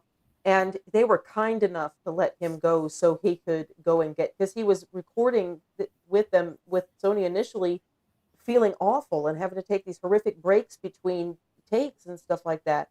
And finally, he was just honest with himself, which a lot of people before they're even 20 years old would just chase the money, screw my health, I'll make it up later. He did the right thing, and it's good that he did because there was a stem cell doctor with a generous glow. And he got a cell transplant that got him out of the cold, and his skin got younger and his body got stronger. So even if I got the contract and I'm recording and now I have to give up the contract, Sony was kind enough to let him out because they understood his situation and could see how he was suffering in studio. And they would take him back in a heartbeat, but he doesn't really need them now. He doesn't. He has learned his lesson, and he is. I'm hopeful that he will continue to hold the line and stay independent because that's what allows him to do the kind of work he does. They would try to box him if he was signed. They would. And that would kill what he does. It really would. And, I don't think it would. I think he would get fired and get sued for breach of contract because they would reach a point where he would be like Prince and get a symbol on his face. Rather than allowing somebody to steer him around like a mare with a bit between her teeth. That's not going to happen with Ren. He cannot be contained like that. The music industry is shifting anyway. The whole aspect of the music industry is shifting. Everything. That's how you get famous now is on YouTube. I'm very pleased to be one of the however many reactors there are out there. I'm small potatoes compared to some of the ones I'm lucky enough to be in a group chat with. Like Flawedzilla, good Lord, Goatworthy, good Lord, the Straw Hat Dynasty. I have chit chats with them, and I feel so privileged to do that. But reaction channels and artists posting up on streaming platforms, that is the future of the music industry. Whether the so many have made, you can get the instant money if you really are in a pinch and you got to, sell out your future retirement to sign with a label, because there's nothing truly wrong with labels as long as you understand what you're paying for. It's like a payday loan versus a paycheck. Well, and the problem becomes if you're a new artist, you have the stars in your eyes and you don't read that contract and really understand what you're signing. If Ren were to sign today, he has enough clout that he could almost dictate the terms of that contract. I don't think I don't think he needs it. I mean, look at the crew he surrounded himself with, his friends. Yep. First and foremost, his friends, but that they is the way to do it. Extremely talented. I mean, like, look at Sam, look at Josh, look at Brigida. I mean, extremely talented people. Yes. And he's surrounded himself with friends. Right. And that's the way to go, because they're going to do nothing but help him in the best way they can without trying to control him. Yeah. Yeah. And D. Berger says the music industry is showing nothing. The lawyers aren't just changing the wording. It's money. It is. I did not finish law school. I couldn't because of my health. I had to have spinal surgery. But I did get in. I was studying entertainment law as well as advanced interrogation. And not that those two have anything to do with one another, but in entertainment law, and I'm not an attorney, it is a matter of, we'll give you all of the money up front. If they're excited about that, that works best for the entertainment company or for the lawyers to do it that way, for the record label to do it that way. They want you to take the big up front and then feel free to charge anything. If you need an extra room for a friend or you need a free ticket, all of that stuff gets tallied up on a spreadsheet. And when it comes time for your royalties check, it's a lot smaller than you think. It depends on how the deal is structured and what the distribution, ancillaries and this sort of thing, and marketing and, that kind of thing. Copyright distribution, this sort of stuff. But it just makes more sense to put in the grind. And whether you agree with him or not, Tom McDonald I have a great admiration for him as a businessman, because he knew how to do that, in the early years of his career, to just do it himself. And he's never been signed to a label and never wants to be. And I love that Ren and other artists are doing this. And I don't judge artists for signing with labels. It depends on their individual circumstances. Sure. Every carrot is different, no matter how it looks from the top. I just think a lot of the times when you have new artists that are snatched up by labels, they don't understand how the business really works, and it's easy to kind of push them where the labels want them to go, and it ends up biting them in the ass in the long run. Ren has had his experience with management, with labels, and he's got his head on straight as far as that's concerned. So if he ever did sign, I think he would work out the best possible deal he would get. I just don't see a real reason for him to sign at this point. He's doing this shit. He doesn't really need to. Yeah, No. he doesn't really need to. He's doing his own thing, and it's working out for him. Exactly. Speaking of the Reniverse, right after they dropped the 66 Soul EP, Zach was talking about how he got approached by a few labels, and he said, "Nope, I'm not going to sign him. Yeah, you don't need not to. Not going to do it." No. And for people who, again, it's a good thing if you get into it with people needing the money, but I would strongly encourage, no matter how great or standard they think the contract is, and they try to you need to pay the money to have an entertainment attorney look at, or a general 100%. Attorney look at it, or at the very least, scan it into your computer and have AI look at it and say, where are the legal flaws in this document that I'm about to sign, and let AI tell you. Because if you're getting screwed, then they'll tell you. Otherwise, just post it up. Put your phone up on your dresser and film yourself singing or playing your song, or your band playing. It doesn't matter if the sound's not perfect. If it's either going to be catchy or it's not. Well, I mean, look at the original Tales. That was not perfect by any stretch of the imagination, musically speaking. Yes, it was. Shame on you, sacrilege, darling. I'm kidding. Not perfect. I know. And its lack of perfection is what made it fucking beautiful. No, you're absolutely right. It's perfect now. It's perfect now. Yes. It's perfect now.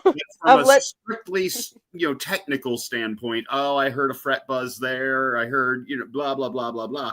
Don't care. That shit makes it. That rawness makes all the imperfections and the rawness. Yes. Yeah, it's the human aspect of the whole thing. Danielle Daniel Cabronero, gracias. And me too. I have a lot of admiration for Ren as well. I do not know Spanish, no español. Like I mean, just I know certain things, but that's all I know. I'm trying to learn French now. I'm not doing well. These two, Lefty and Amanda Shadow, they speak some Russian and Ukrainian, and we speak Ukrainian. I speak enough Russian to piss Russians off. We're learning to read, speak, and write Ukrainian because we have friends in Ukraine. Yes, talk. Yeah, Brent Holman, I like Tom Schultz in Boston. Oh, Boston. Oh, Boston. Oh. Good stuff. Classic stuff. I mean, they all of those. Got screwed by their label. Oh, so many back in the, in the 70s they did all right, but in the 80s and they were like, ooh, and then they started using tomfoolery and trickery to get it done pretty much. But we have 29 still in. If you would like to put in a request, please put it into the chat now. Just request for the future. We're not going to do those right now. I have to go feed my dog in a second, so I'm going to let Amanda Shadow and Jessica and Lefty take it while I go feed my Yorkie. And we might just run through the bedroom just to play it. Yeah, it doesn't even have to be like loud. Yeah, so I'm going to take about 15 minutes to go feed the two cats who are probably really mad and the dog upstairs. So yeah, we're going to hold down the fort. And then I'll be back and we'll continue the live and we'll continue talk about Ren. And I'd like a list of your guys's when I get back. I'd like you guys to let me know who are some of your favorite reactors besides me, of course. No, I am not anybody's favorite reactor, but I do enjoy really good reactors, and some of mine are flawed and GPAP and Mr. Biscuit Speaks. Mr. Biscuit Speaks. And can't leave out Uncle Ray. Yeah, absolutely. Vibe Reactions. A huge shout out to him. He makes me laugh every single time. Mm-hmm. Beto and Locked Wolf. Oh my God, Locked Wolf is so great. And Abigail, Abigail. Tigo Crazy and Tez. King Low for sure. Yeah, Tez Reactions as well. There's so many great reactors. I love being part of this community. I have such a good time. Knox Hill. Yeah, Knox. You notice that I don't do bar breakdowns on my channel? That is not what I do. Because Knox has that shit covered. So many of them have that shit covered. Barology from No Life Shack and that kind of thing. Uncle Ray, I love Uncle Ray. And that's actually, I call Jessica my Fernando. Because I'm like, but you're actually there. But it's like I'm stealing I'm stealing his thing by talking to somebody, but mine talks back. I do talk back. It's an improvement. Yeah, Black Pegasus is entertaining. Exactly. Also. Yeah, there are so many reactors who are so fantastic. I've been watching reactions since the Bohemian Rhapsody movie came out in 2019. I didn't even know what it was. Rosalie Elliott, she's fantastic. Rosalie, and she is so knowledgeable. The music crap that you hear come out of my mouth is because I have been studying since I became a reactor to learn the proper terminology. I get some things wrong sometimes because I don't claim to be a genius, but not in that anyway. But she is so knowledgeable with regard to musical composition, and Elizabeth Zaroff, the charismatic voice, and all of those, the Fairy Queen, stuff like that. Vocal Fairy, what's her name? Fairy Voice Mother, Fairy Voice Mother. I can't even remember what her name is now. She's adorable little David. Yeah, those people say you're a semi-professional reaction watcher. It's your trade now. Yeah, I'm an editor, and I sit in front, talk to my computer, and then I edit for the rest of the week. But there are so many reactors who do the proper breakdowns. I'm just like, oh my God, it's so awesome. But you guys still watch me, so I'm just going to keep doing it. I have such a good time with it. Okay, I'm going to go feed my Yorkie. I'm going to put him on camera so he can get the visual blame. Come here, fat and happy. Come and see. I'm going to say something to She Kilted loves that. Hammer. Kilted Hammer put up a comment saying, "I would love to see you react to Kate Bush. It's speaking outside of the universe, Reniverse, particularly this woman's work." Oh, the thing is if I remember correctly, Deb is already familiar with this woman's work. We watched a movie a long time ago called what was it? She's having a baby. She's having a baby with Elizabeth. What's her name? Elizabeth Montgomery. No. No, Perkins. Elizabeth Perkins. No, that wasn't her name either. Oh my God, I can't think of her name. Anyway, I can't think of her name. But Kevin Bacon played the husband. Yeah, this woman's work is a song that I listened to on my Walkman. Thank you very much, my Walkman. When I was having my daughter, I had that song in my head because of the movie She's Having a Baby. So I'm happy to force someone else to react to it, but I can't react to it because I know every note and every lyric of that song. It's funny that Kate Bush got recommended. Yeah. Deb just finished the Stranger Things. Yeah, I'd never series. watched. I had watched 3 episodes because Jessica's a huge Stranger Things fan, and when it first came out, she's like, "You gotta watch it." So I watched the first 3 episodes because I enjoy liking stuff that my sister likes, so that we have more in common. And I watched it, and I just never went back to it because I'm OCD. If I don't glom onto something, it didn't hit me right. So I always promise to give at least 3 episodes to let the story start to. That's when I told her you need to get to the 4th episode. You can't draw a conclusion about this show until the 4th episode. So I watched it, and what did it take us? 4 days to watch all 5 seasons? Something like that. It might have been 6 days. Well, she is now a resident of the Upside Down. I am. I'm a resident of the Upside Down, and Dusty's my favorite. And yeah, I thought, I had my OCD issues with a couple of it, but Wuthering Heights, don't get me started, Tilted Hammer.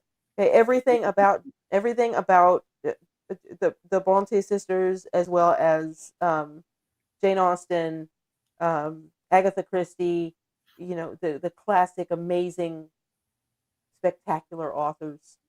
Don't get me started. Anna Karenina, ay Dios mío. I'm gonna go feed the Yorkinator. And go feed the Yorkinator. We're gonna talk. Here, I'm gonna let you charge that up, guys. I will be back. The vocal is gonna be back because I know you're. Yeah, she's coming back, and your microphone's off now, so shut up. I'll be 15 minutes. Okay, she'll be back in about 15, but that's okay. That'll give us long enough to just chill, whatever. I love Kate Bush. Something I discovered watching behind the scenes footage on Stranger Things about Stranger Things. No, I don't need anything. Just for you to hurry. Oh my God. Okay, about Kate Bush and getting the rights to use the song. Turns out Kate Bush is also an independent artist. She owns all the originals, so that's why it was able to. She was like, "Sure, go ahead." She gave them permission, and they used it. That's awesome. And but and Prince. Notice that has anybody? I don't want to do any spoilers, but Prince was used in season 5, When Doves Cry and Purple Rain, and that was the first time in any show in history where those songs from the Purple Rain soundtrack were used since Purple Rain. Gotcha. So that's a cool little thing there. Unfortunately, I've only seen like the first 2 seasons of okay, well, you need to catch up then. Yeah, I and then we dropped Netflix, so I don't know when I'll be able to watch the rest. Okay, well, make it a point to try at some point. I do want to catch up. I love that. It's so good. Show. It's so good. I really do. But all right, not paying for Netflix right now. Oh yeah, well, no, I get that. Cav 5701 says, "Just got here and about to take a nap. What are we doing now?" Actually, what we're gonna do now, Prince's estate is very protective of his music. Oh, of course. Oh yeah, we know that. But that's what I'm saying. For the Stranger Things, for the Duffer Brothers to be able to get the rights to use Prince's music was a spectacular achievement. So, anyway, so I have no idea what you're talking about. Oh, okay. Oh, okay. All right, Vividness, I was just reading your comment there. Don't consume anything mainstream or anything. I have no idea what you're talking about. Threw away my TV more than a decade ago. Okay. That's all right. You're missing out, but it's okay. Fair. So I was thinking we could just float through Ren right here and just might as well play it, right? And enjoy it. Yeah. I mean, what's not to love about this frickin' video? I know. Or these two videos. Sorry. True. These Twofer. two. All right. We'll hit play. Yeah, that's right. You're just in time.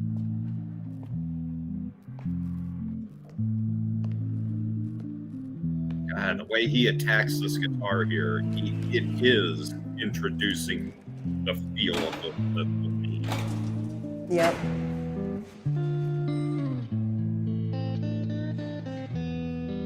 I love that he's using that looper. I know, I've seen it over 50 times as well, David.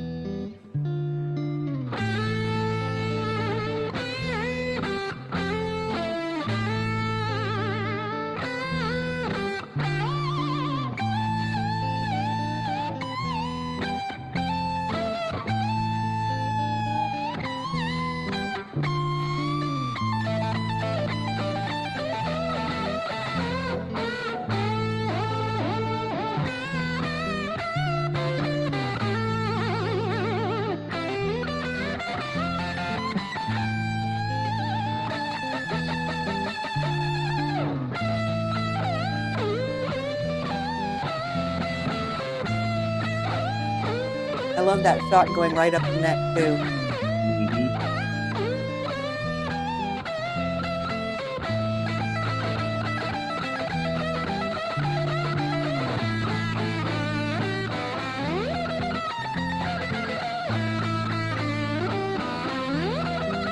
So unconventional, but it fucking works. Yep.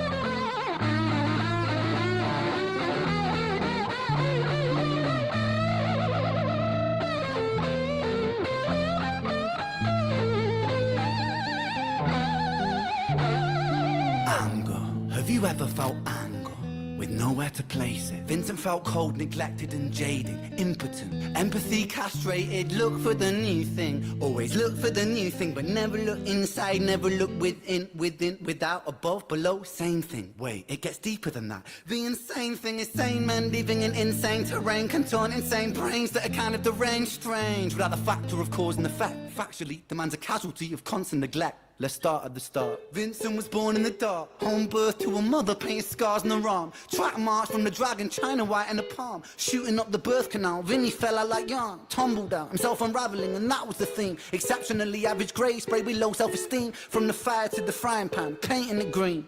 When it's the cash that rules everything around me. Cream, get the money, funny Vinny. He weren't ever good at hustling, shitty jobs that he was dead and stocking. Started a combustion, nothing. Pulled him out of debt, the debt collector's rushing to be stripping him of everything. Eventually, there's nothing. The cycle is a cycle for a psychopath on ice. The day repeats, the days are weeks, the weeks are most short life. When the day's done, it's the same one. It's a repeat, it's a rerun. A deja vu religion, a foreboding of a prison. Whole Britain, Great Britain, hell Britannia rule the waves. We started out with intentions and we ended up like slaves.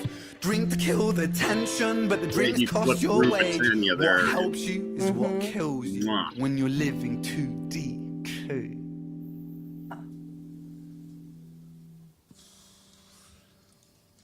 I've already got all these tracks on my Spotify, and I just have it on repeat. So when I'm driving in the car, it just cycles through this whole thing. Hell yeah.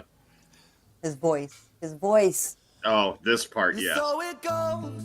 Vinny starts to drink to let go. Soon he's drinking, cause when he don't drink, every day is a day on death row. So he drinks so he don't have to think. Mercy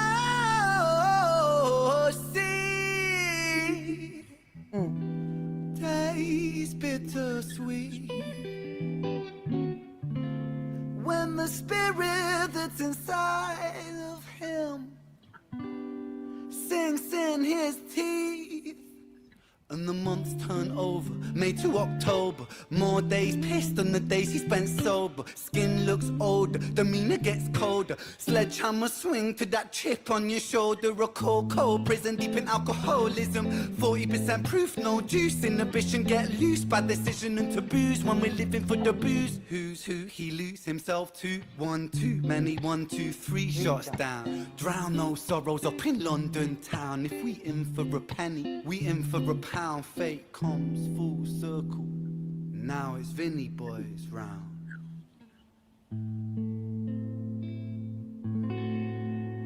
There's that Screech's tail motif. Oh yeah. Gonna pause it right there just for a little teeny. What a beautiful, beautiful song. And I expected the live to end there at the premiere, but then we got the twofer and Richard's Tale right after. I was like, oh, fuck yeah. Come on. And this sounds fantastic in the car. It really does. When we got the teaser from Prologue, I was like, oh, I can't wait to hear that. And the way he drops lyrics on that, the way he finds the pockets on that. Mwah. I know, it's absolutely so good. Beautiful. And perfectly, Elise, you have a channel. I guess we're all gonna have to go and subscribe. So I'll go check you out. We'll go check out and make sure that Vocal Citizen does too. All right, it's gonna go ahead and continue on with this. I'm not gonna do all the talking like Deb does.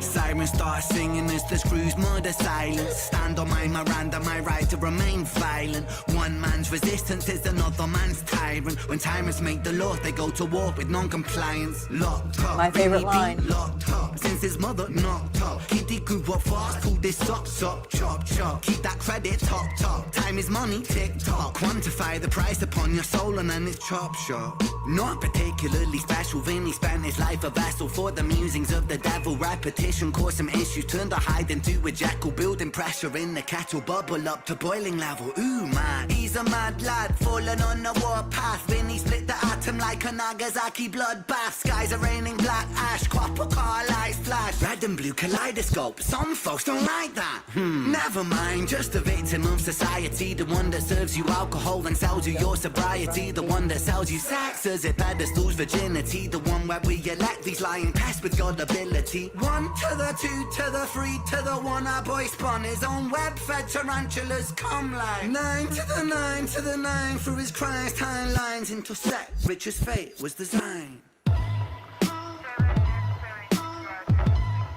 Screech. Which is actually Josh. I know, with a great haircut. Yes. Paint the picture, set the scene. It's 2019. Richard and a boy named Screech. The hands of fate, they touch and read. Siblings buried, blood it bleeds. Etched in Richard's memories. Falls a muddled, troubled sleep. Takes a time of absently. Hitting the bottle to soften the blow in the walls of yourself, and there's nowhere to go. And his friends on the force, they don't call, they don't show. Go to therapy, raggedy, seem to plateau. When his popo went loco and woe so low that his mojo no mo, no rebound, no yo-yo. And so the time it moves slow-mo. You see the case was never closed, cause the motive was confusing. Orphan killed his sister, but his sister was removed when the mother died in childbirth. But dying womb life brings the cycle of samsara. Always was quite amusing. Brother killed his sister, but the record seemed to show the brother never met his sister, didn't even know. So the tragedy was a catastrophe, a fate fucked up. Richard's losing sleep while his whole family's talked up.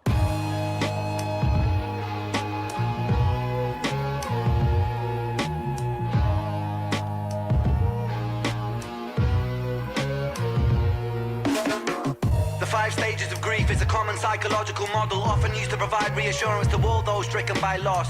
For loss comes with a cost like frostbite, shockingly cold, paving the road to decomposure, decomposing your soul.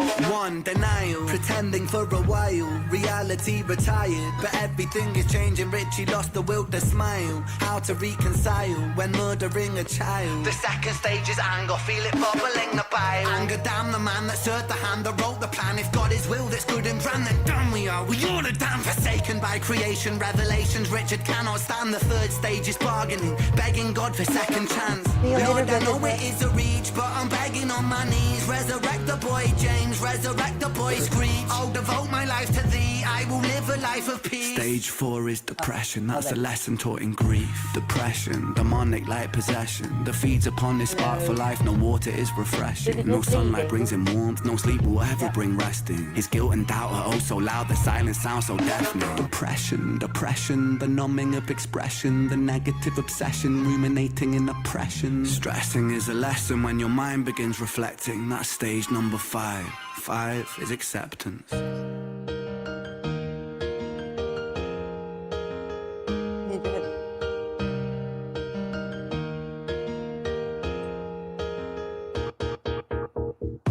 Souls get shaken up, the road's never quite ideal, but slow rise, dust it off. And let me tell you something, Richie, man, I'm proud, cause you pulled a stitch from the seam, the wound was open weeping. Felt like a regression, but that flesh was set for healing. You wrestled imperfections, misdirections, walked with demons. Most demons are a fallen angel, truth has double meanings. Perspective disconnects the trauma, trauma turns to lessons. The biggest curse you'll ever face could be your greatest blessing. Remember, in the darkest times, no need for second guessing. No path is ever linear, a stumble leads to stepping. You're a soldier, a scholar of life's sorrow, and day follows day. There will always be tomorrow when it gets colder. Whatever, it's only weather. Rain feeds the crops, let them grow, think clever. I'm so fucking proud of you, Richie, my boy. I know you're itchy, my boy, to get to work and deploy. Serve and protect my don, in for the right reason. I know you think you've done wrong, but look at who you become.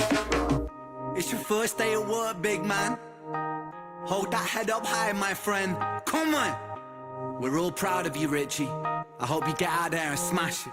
I mean, what could go wrong? That's never a good question.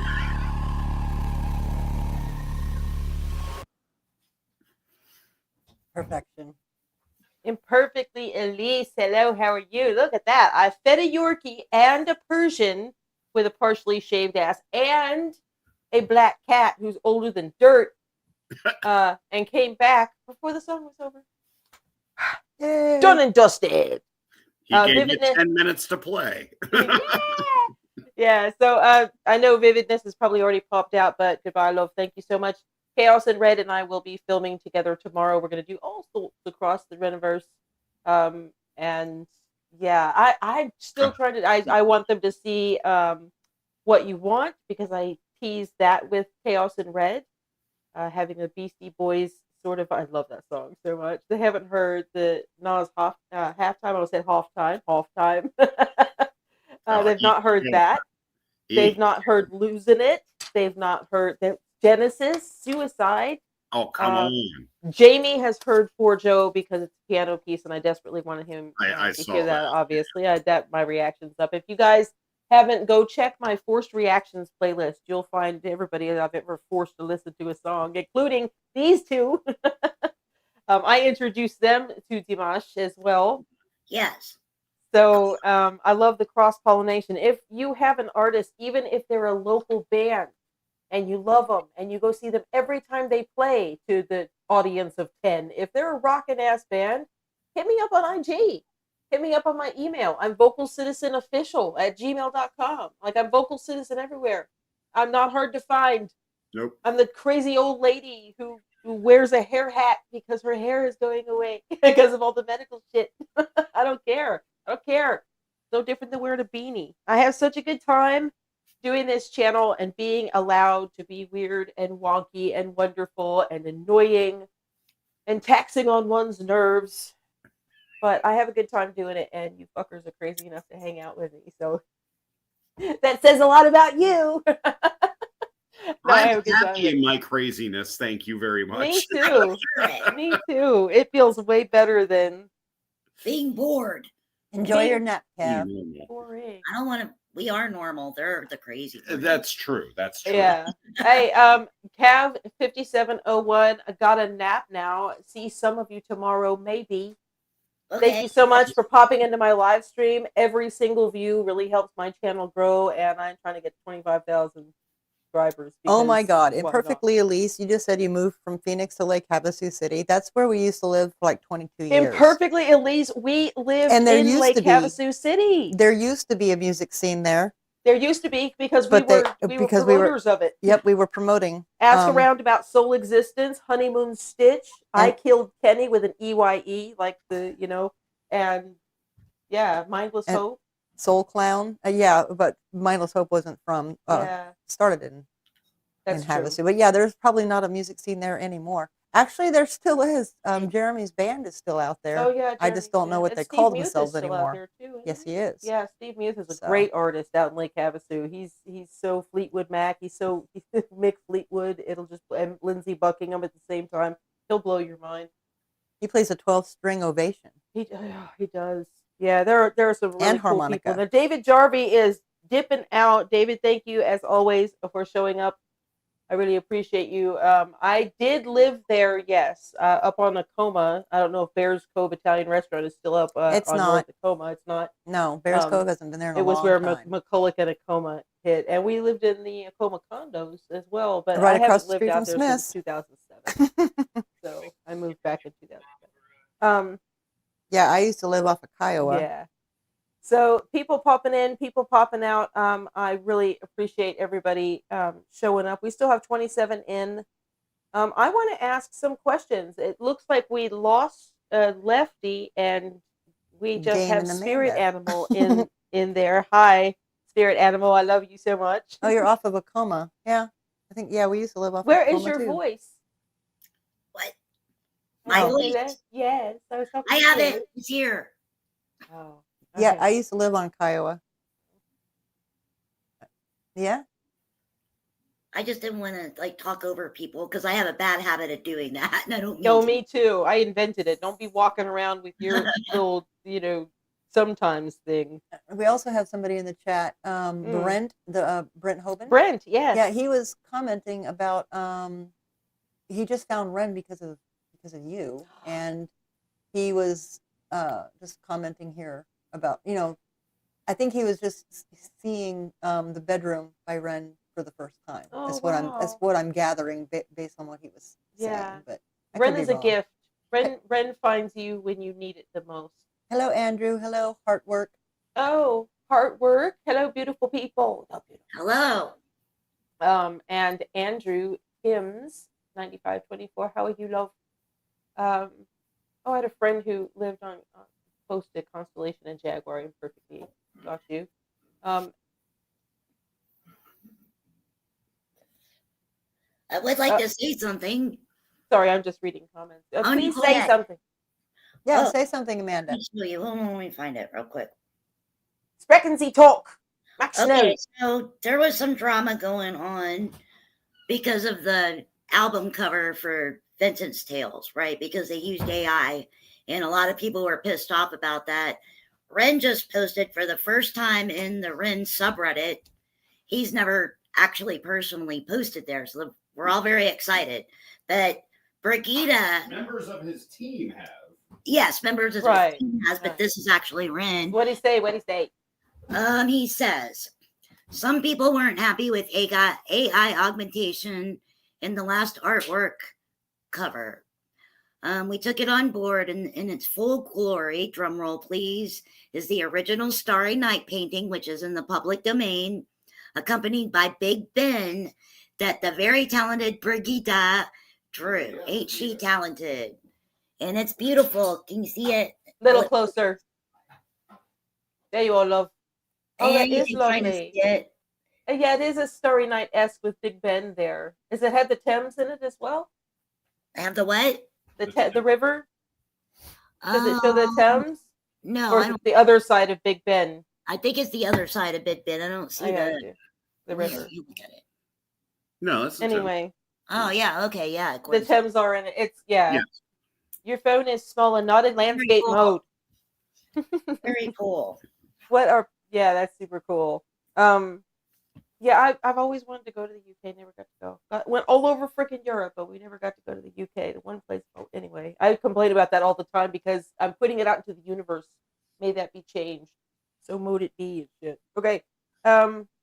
That's not really Big Ben. That's the tower clock. Big Ben is the bell with it. Okay. Oh, okay. See, I Okay. did not know Thank you, that. David. David Jarvie with the coming with the 411, bro. Come on. Knowledge. Hey. Oh no! Don't educate me. I might explode. If you don't learn something new every day, even if you just have to randomly ask us something, a question, you need to learn something every day. It keeps your brain feeding itself and giving you more and more connections to learn more and more stuff. You have to feed your brain knowledge every single day that you didn't already know. That shit's a muscle. Exercise it. And never be afraid to admit when you don't know something. Absorb that shit, man. If you don't know something, it doesn't make you stupid. It makes you ignorant before you learned it. Thing. Yeah, exactly. So you are no longer ignorant, and that's a good thing. That's a very good thing. I don't think anybody should be ashamed if they don't know something. No. The power is in being like, oh shit, I didn't know that. Thank you for teaching me, and now I can apply that knowledge to the future. Exactly. And that's a beautiful thing. Yeah. Knowledge is power. Knowledge is power. Yeah. And the more you know and stuff, like our pops. He would be Taurus, so that makes sense. It's like our pops. He's in his mid-70s, and if he didn't know how to do something, mom said, I need a dresser, didn't know how to build a dresser, went to the library back when that was a thing, got a paper book about how to build dressers, and built my mom a dresser. And how to fix a carburetor, and how to bleed brakes, and how to fix a refrigerator with a hairdryer, and that sort of thing. And he was just a do-it-yourself, and he kind of brought us up with, if you don't improve yourself in some way every single day, you suck at life. That's the whole point, is to fill up the noggin with as much information as you can do, and you choose what to feed your brain. Do you feed it crap, or do you feed it things that enrich your soul or your intelligence or something? That's right. Like our venue, we needed another electrician who knew how to program the lighting board. So I took the manual home, read the manual, watched YouTube videos, talked to Lefty here because he had more experience with lights. So I learned how to do all that stuff, and now I'm the house electrician. Yeah, yeah. And do the board and design the lights and do all of it, circuit them. Yep. But until then I was ignorant. Well, not all the way, because I've had many years experience, but not with actually. You just hadn't been a department head before. No, I hadn't. Hey, Hi. I'm not trying to interrupt you, but I need to get your attention. Since the two of you work in venues together, and you're deeply in love with one another. Indeed. And you're deeply in love with Ren, and you're true to the marrow of your bones, Renegades. Yes. And everything Renegades. I'm going to give you your dream. I'm going to give you my dream scenario. Okay. And you're going to tell me and my audience in an abridged form. Just give us some descriptors about what you would do, what you would try to achieve. If I put Ren and Chinchilla on the same stage, and you were to design the mood, what mood, whether it's color or flavor, or you use actual metaphor, what mood would we have started kind of thinking about that sort of thing, because that would be a dream show to have. Yeah, of course. Videos. Ren and Chinchilla, come the fuck on. You couldn't make me happier.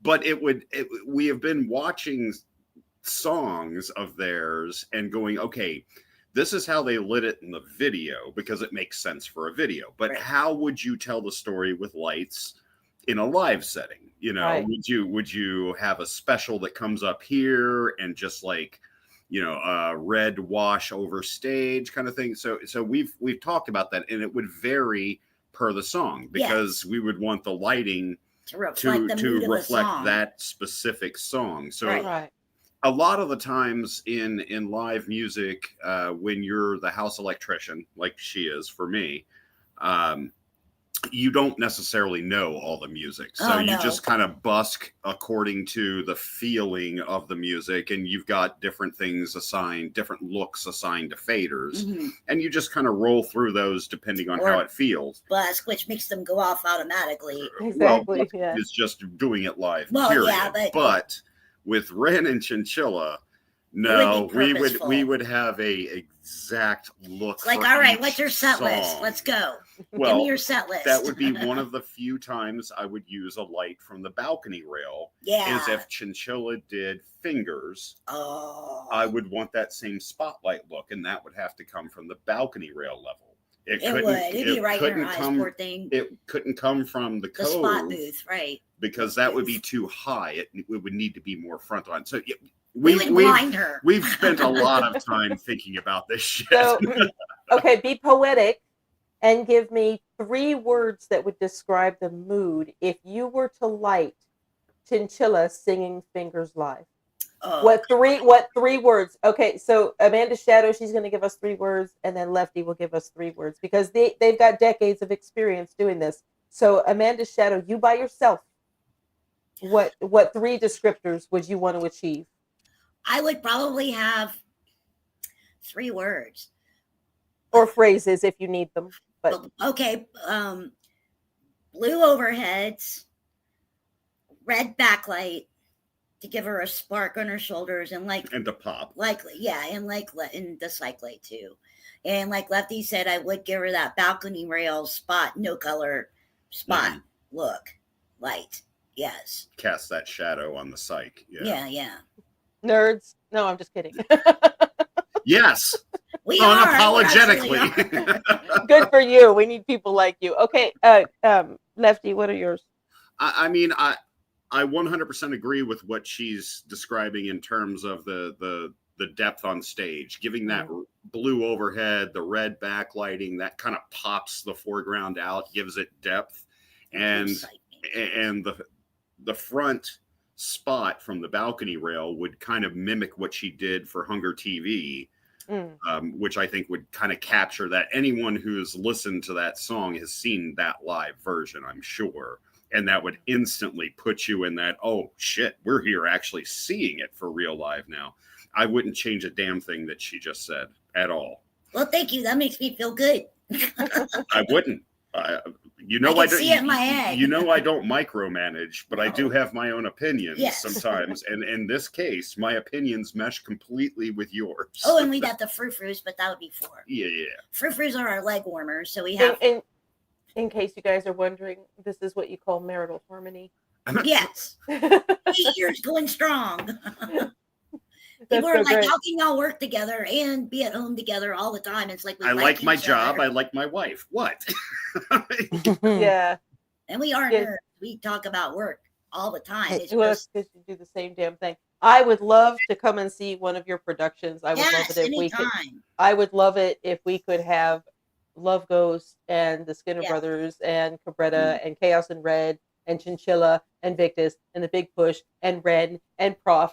And you know what? Let's just get the galaxy and just bring them hither. Just bring them hither. Please. And we will sell out. And that thing would, if we could manage to get Ren in venues with these amazing, talented people that we here have had the privilege of getting to know across my channel with your help and her help and all those subs help. Yes. Man, we could be an army for the Renegades tour. The F you, we're Renegades tour. Like, we're bringing them here whether you guys want them here or not. People would want them here. We've introduced Uber drivers to Ren. Oh, yeah. I introduced people at the grocery store to Ren. We've actually got a friend who's in the symphony. He plays the bass. And he loves Ren. Oh, yeah. So we made him Ren monster out of him. Now we're introducing him to the maestro and everybody in the orchestra. Exactly. And got him. We're kind of our box office lady loves Ren. We're kind of almost Renvangelicals at this point. We are Renvangelicals. Renvangelicals. That's perfect. Oh my goodness. My goodness. I do want to pay attention and just scroll through here because I know you guys aren't able to read them either. Just kind of shout out people talking in the chat here. I hope your channel blows up imperfectly, Elise. Me too. You're quite delightful, darling. And David Jarby, people just showing love. Brent Hoban says, that's so cool. I confess my bath mat is Starry Night combined with Jack Skelton in silhouette against the moon. Tim Burton meets Van Gogh. Oh, Tim Burton. He's not wrong. No, or the older I get, the more I realize how little I actually know. in stark relief against my. Yes, can you go run upstairs and let him out, please? Let him down, you mean? No, outside. He just ate dinner. He probably needs to go outside and relieve himself. All right. Sorry, the nature calls for the Yorkie. Got a bladder the size of a thimble. What are you gonna do? No, everybody. Vividness still here, acting like you were leaving, but you're still here. Lighting at concerts what makes the mood. Oh, she might have already left. She bought perfectly, Elise. I bought VIP for the other artist, and when I got there and said I only got it for Chinchilla, I got a solid 5 minutes with her. And she says she's a gem. That's so cool. Motherfucking diamond. Yeah, I love that song. I freaking love that song. It's a badass too. So much. I appreciate it. Okay. All right. Well, if you're going to go potty on the floor, do it out in the basement near the drain, son. I mean, we're in a basement. No, he won't cooperate. He'll just want to. He's mad because I left him upstairs and closed the door. Yorkies, in case you don't know, mine is not skittish, and he's not aggressive, and he's not nervous. No, you're right, Brent. A full orchestra would not fit in the particular venue that you're talking about. No. We would have to go to our Broadway house. CH. Yes. I want to hear 6/6 Soul acoustic. Oh God, yes. I want to hear the 6/6 Soul EP in acoustic. I want to hear how they would do that acoustically on a stage under two spotlights. Ren has taken songs like Murderer and Genesis. I'm like, there's no way you can do this acoustically. You just can't. And then he went, yeah, fuck you. Hold my fucking pills. You know what I'm saying? And he did. And made it actually in some ways better than his produced version of it. And it's just like, how? Stop it. Stop I wonder if he works it out on piano, because that seems to be where he's most comfortable is on. Well, perhaps the guitar because he's done it more, but just on the fundamentals of songwriting, I would imagine he just accesses his piano because he's got everything right there. I wonder if he crafted Jenny and Screech musically first, or did he write it as hip hop? Did he come up with how would he? What are the mechanics of coming up with something so diverse across the same story? I would love to be a fly on the wall during his creative process, during his music writing process, to see, does he start with a stripped down piano or a stripped down guitar and then build a beat around that as he's writing the lyrics? Or, I mean, what is his approach? Because people take different approaches, music first, then lyrics first, then music. It seems like it's almost like he's doing both at the same time, because everything musically fits so perfectly and changes with his lyrics in a way that most songs don't. Most songs will establish, this is the verse, this is the chorus, that's the music you're going to hear. He's like, no, fuck you. I'm going to change up depending on the mood of my lyrics. And have scene changes within the song. So it almost feels like they both come to life at the same time, if that makes sense. I love that he doesn't follow any rules. He just he does not. he just does Ren. Yeah. Like imperfectly, Elise says, Ren's genius knows no bounds, and I agree with that. And Kilted Hammer said, I only got the 6/6 Soul vinyl, not fast enough for a signed version. You lucky bugger! At least you got one. You got a vinyl. I didn't get a vinyl. Yeah, we got the CD. We didn't get the vinyl. We got a signed CD though, so I'm happy with that. Yeah, everything about Ren was just made to create music. And again, Jessica is putting something together in appreciation of mainly her, but our sort of Ren journey. And when she does bring it out, you will truly see the heart and soul of my sister, because she has always been music first. Have you not? Pretty much always. Yeah. And I've seen little snippets of it. You're in for a treat when it finally drops. Yeah, it may be 6. It's whenever she decides that it's ready. You know how art works. But and he keeps dropping new shit so fast. Like, I want to interject it in there, but at this point, I figured I might as well just make a volume 2 and then a volume 3. And I mean, He said he's it's constantly drop season. Yeah, he said it's drop season, so I expect a lot of new stuff from him. And That I means soon. You know, we got the first one, something tomorrow at he says 7 p.m. There's tomorrow, that'll be 2 p.m. Wednesday, here. and then Thursday. So Yeah. 2 p.m. tomorrow, 2 p.m. on Wednesday, 2 p.m. on Thursday, and then the new and then the new drop. Well, the good thing is Chaos in Red, unless something changes, Chaos in Red are planning to be here in the morning. So we're going to be filming stuff across the Reniverse, a little more chinchilla, because I think Annalise is moderately obsessed, and they both, well, she should be. They both absolutely love everybody that we've introduced them to. We haven't put them in front of Prof yet. I think they're kind of familiar with Token, not entirely. We haven't known them that long, so I'm not entirely certain what their back catalog is. We just know that they haven't seen all the Ren stuff yet. But so the Reniverse we've got a long was list. a blank to them, with the exception of they both have heard High Ren and maybe a couple of other ones. But I double, triple check and tell them I can read micro expressions. I'm going to know whether or not you've heard the song, and I won't post the reaction. I can tell it's not a real reaction. Happy early birthday, Vividness. Oh, yes. Happy early birthday. Happy early birthday.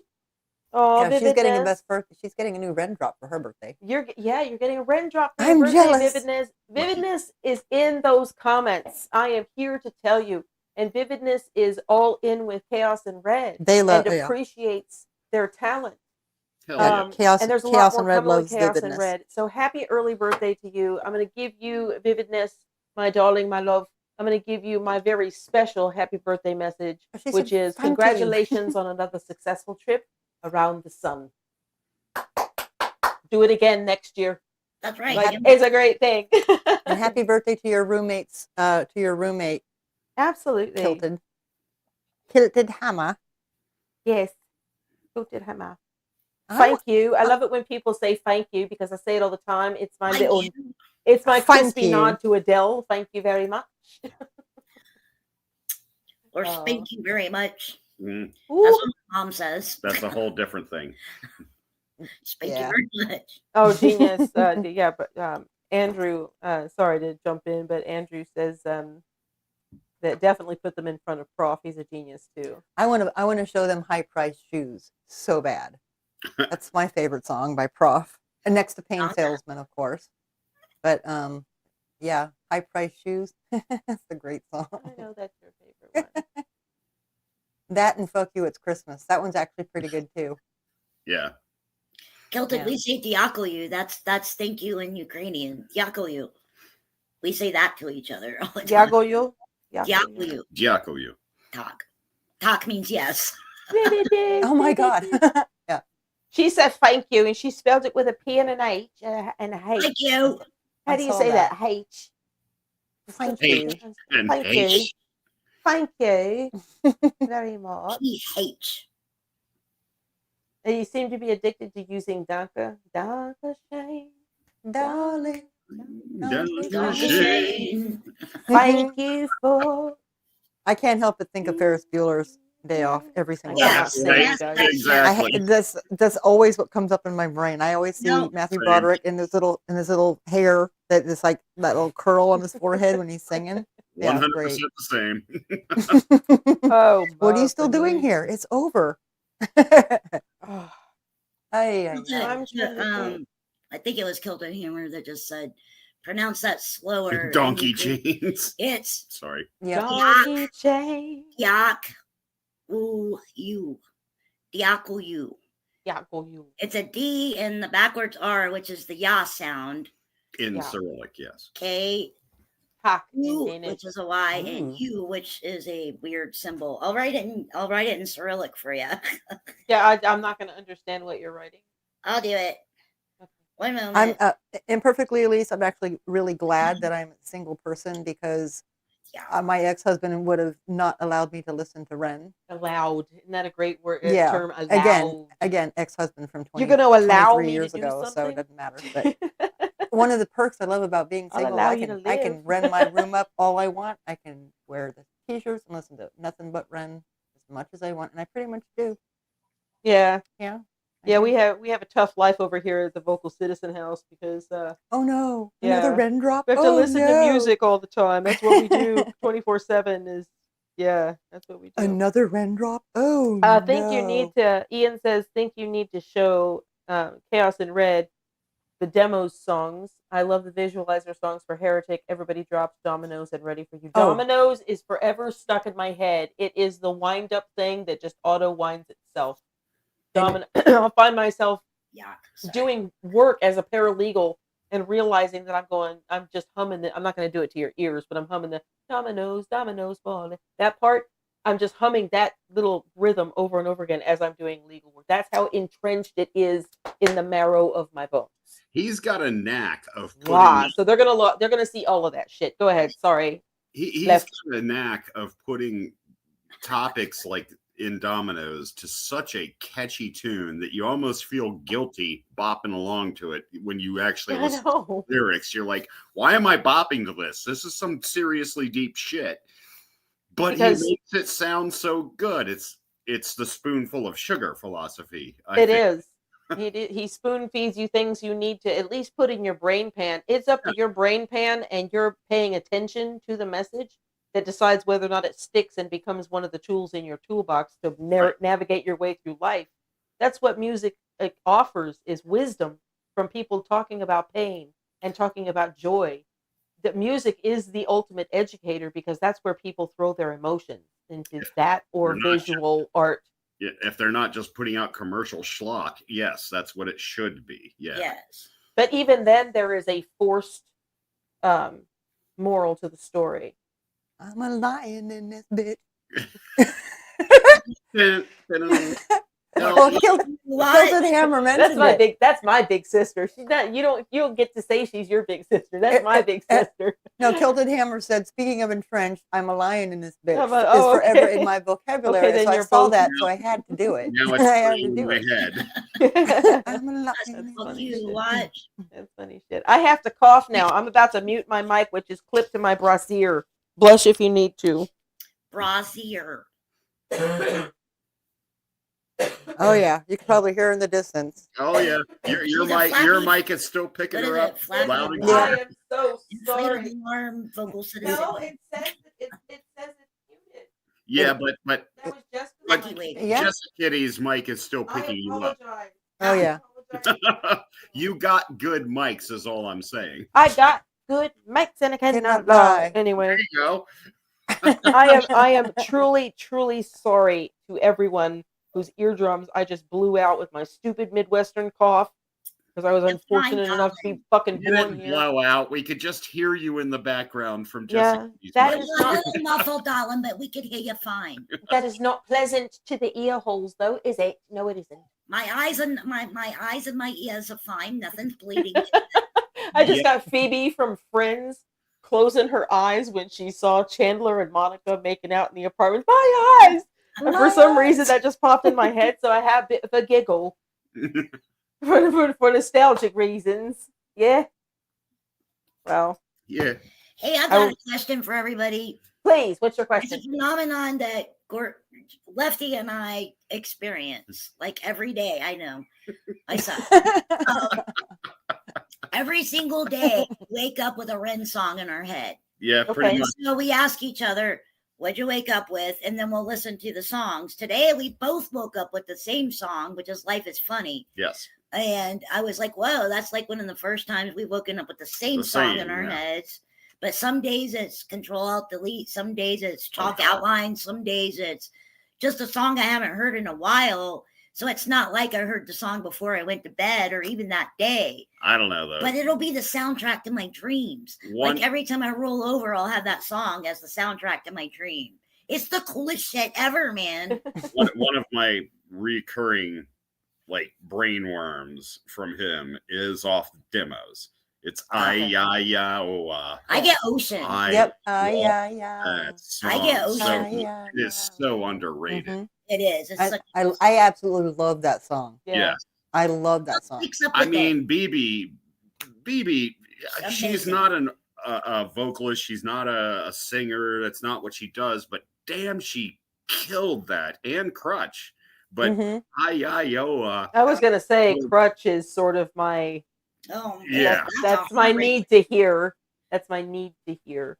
That's a heart-wrenching. Yeah, it makes me tear up every single time I hear it. It's just, gosh. My mama too. When she first heard it, she was like, oh, she was just taken back by that song. You know. I don't mean to interrupt, but there's a very important query on the screen from the illustrious David Jarvie. And when I made the Friends reference, he asked, and it's compelling, and maybe you can help. Friends is so 90s, takes me back to married life. I always wonder what happened to Marcel. Didn't Marcel do the Outbreak 2 movie and go on to do commercials? Isn't that what happened to Marcel? Or he was retired and given to the zoo, and then Ross had to go. So if anybody knows in the chat what happened to Marcel, the monkey. The monkey, I believe that he was definitely in Outbreak 2, because that's when Jean-Claude Van Damme met Rachel Green, because I was a housewife in the 90s. And, so if anybody knows what ultimately happened to Marcel.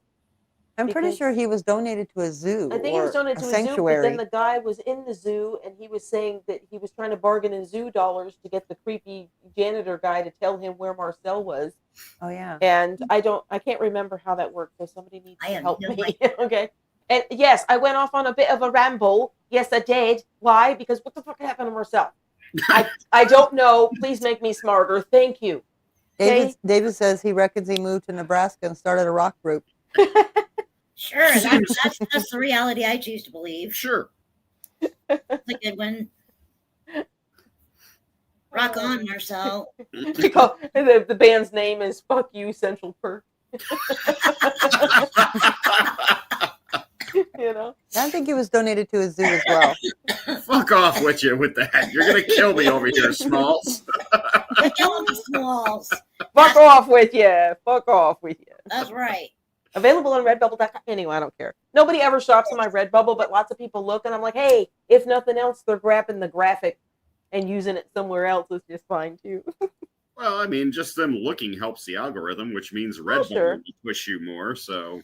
It's true. It's a win-win. I think it would be a sad situation if it costed something to set up. If you had to invest into it, it would have been a pain in the ass. But because it doesn't cost anything, we can just wait until people order shit. We've had a couple of orders and stuff. I actually have a couple of gifts that I need to order to send out to people who have given things. And perfectly, Elise says she needs that pillow. You need the pillow, the fuck off with you pillow? You want one of these, darling? It says fuck off with you. I'm getting the link. Yeah. Just go grab the design link, if you will. Go into my Redbubble store and grab the design link. Yeah, she's grabbing it. And then grab the fuck off with your logo, because if you go to that link, you can click on the logo and then scroll all the way to the bottom, because it's a weird setup, and it has all the products that I've got this particular logo on. I've got one that's Make the World Take You Out, because I don't believe in the SUICIDE thing. I mean, I believe in it because it exists, but I don't support that way. You got to make the world take you out. That's the point. Tilted Hammer says he has a fuck throw rug. Hey, man, I got to see what that looks like. I got to see what it looks like. Tilted Hammer, darling. I need you to hit me up on IG if you have it. If not, hit me up on, with some way to get a hold of you, yeah. And because hit me up on IG and like open up a chat thread with me and show me your fuck throw. That's awesome. I love it. Fuck is such a great word. It's not my favorite bad word, but it's up there. Damn, there's a subreddit called The Word Fuck on Reddit, and it's the best. Yeah. It is the best. You have to have the word fuck in your title, or a version of fuck in your title and in the body of your post. And it's just the best sub ever. Everyone there is just fucking amazing. Yeah. Tilted Hammer says he doesn't use the social media. I saw that. Oh, Ian said the last we saw of Marcel was him going off with his handler after his catch-up day with Ross after the movie. That was the last time we saw Marcel. So he's probably like running a studio now because he evolved, or he's producing movies on his own like Tom Cruise. He might be working with Ren. Maybe. You never know. Pardon my coughing. Wouldn't that be something? David Jarvie, VC, are you going to react to Sofia Zella? Ren said check her out and investigated. She is unique. No, David Jarvie, I haven't, but I appreciate you putting that in to the chat. I'm writing it down. Yeah, Jessicat's going to write that down. I can't promise you when I'm going to. Guys, I get a lot of requests. So if you request something and then you're like, geez, why hasn't she done it yet? It's been like 4 months. I am fortunate enough to have enough people who are active in my comments. I get a lot of requests. So if you've requested something, I will get to it. It seems like I do a cluster of Ren, and then I go and do, I throw in some random stuff. I'm trying to play the algorithm as best I can because obviously I'd like to be a success as well. But I mainly do this for something to do for extra pocket money, really. So Jesscat and I work hard on this channel, and Lefty and Amanda Shadow are the mods, and Gwen Triple G is a mod as well, and all the guests I've been fortunate enough to have. Yeah, things could be worse. And we're just a modest little thing. And Siri on my Apple Watch is being a nosy asshole. He doesn't know how to respond to that. Yes, he's British, and yes, he's male. What? Oh, nothing. I was just looking at Brent's recent. He says, "For me, I've got too many different musics and artists in my head. Something." I mean, that's kind of one of the beautiful things about Ren. Honestly, too many to list. Yeah, you can just listen to him, and if you're not feeling in the mood for that genre, go to the next song. It's going to be completely fucking different. Exactly. I don't. Something to scratch every itch. I haven't heard a single song that I don't like. What's that, Jessica? I said I haven't heard a single Ren song or something he's involved in that I don't like. But I'm going to be on the real. When I make a playlist, I have a playlist called UK Magic. That's my UK Magic. That's what when I do all this to get ready to sit in front of the camera for all of you and make reaction videos, I listen to my UK Magic playlist. And Cabretta is in there, and Love Ghost is in there, even though they're American-based bands. But I listen to music that pumps me up. And but there are songs by Ren that are never going to make that playlist because Ren is so diverse and he's so good with juxtaposition. He can take concepts that have been done again and again, crash the two opposites together and make a whole new animal. He just has that kind of mindset. He plays with chaos musically, which I really respect. Yes. Jumping you from thing to thing. If you don't agree with me, go watch Losing It again. That's really all you gotta do. He likes to jump from realm to realm. Yeah. Thank you, Kilted. And he's just so wonky and delicious, and that's why he stands out in that way. But he makes you think. He forces you to think. Yeah. All right. David Jarvie says, "I'm a massive prog rock fan. My favorite band are Porcupine Tree." I've never heard of them. Oh, Porcupine Tree is done by Stephen Wilson. He came from, or he was with Opeth for a while, so I'm familiar. I believe that's the same. I believe Porcupine Tree is David Wilson. Very good. Hold on, not David Wilson. Imperfectly Elise. While they're looking that up, I want to say thank you for checking out the store already. And Imperfectly Elise, I also want to say that the Love Ghost song I want you to listen to more than anything in the whole world. If you want an emotional song and to understand why I'm addicted, is go listen to Spirit Box. You can watch the anime version or just the still version. Yes. Spirit Box will change things no matter what kind of life you've led. It's amazing. Spirit Box will change things. I mean, that's one of my favorites that I've heard of theirs, and he said it was a demo and not really fully produced, and I think that's part of its charm is that it does have that rawness to it. Yeah, and the Masochist that you and I, Lefty, reacted with Love Ghost to the Masochist, and that also had that. Yes. Seems like it's just a sweet little. Why doesn't this have like heavy instrumentation and production going on in this song? As we see the visual of him falling, but it still takes you on an emotional ride, and it's something that could be played on a child's xylophone. Almost. See, I like that rawness in music. If you start producing it too much, you've killed that feeling. And that is what you said during the reaction as well about that song. Exactly. It's you start trying to put your finger on it too much, you start losing the initial feeling that you had for that song, and I think that's detraction. Exactly. And you remember he said that the backing vocal that sounded like it was being listened to from inside a closet, he said that that was a lo-fi recording of an idea that he had for the song and decided to use it layered in over the main vocal.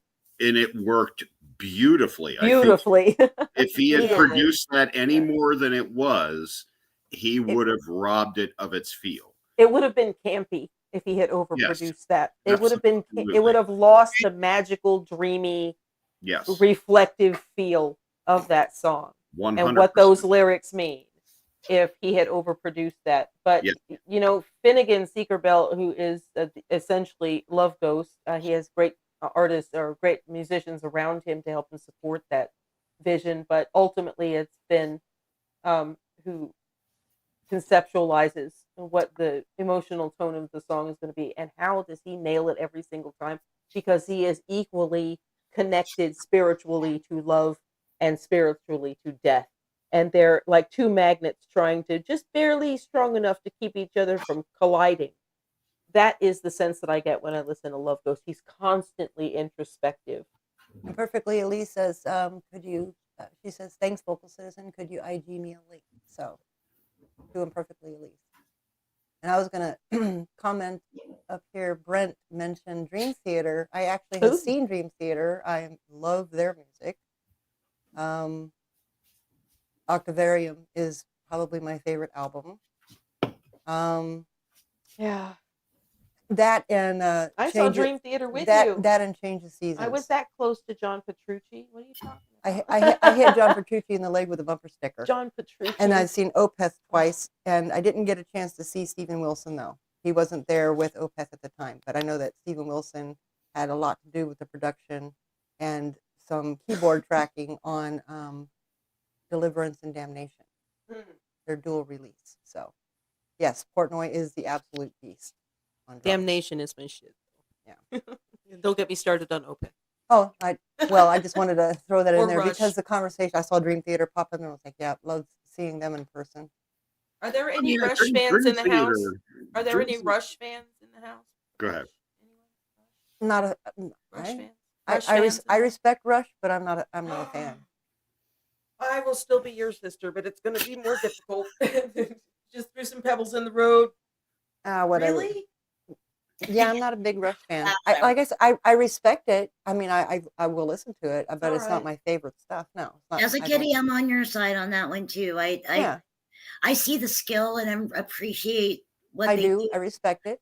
They're just not my jam. I mean, they're definitely a prog band, and I like what they do with time signatures.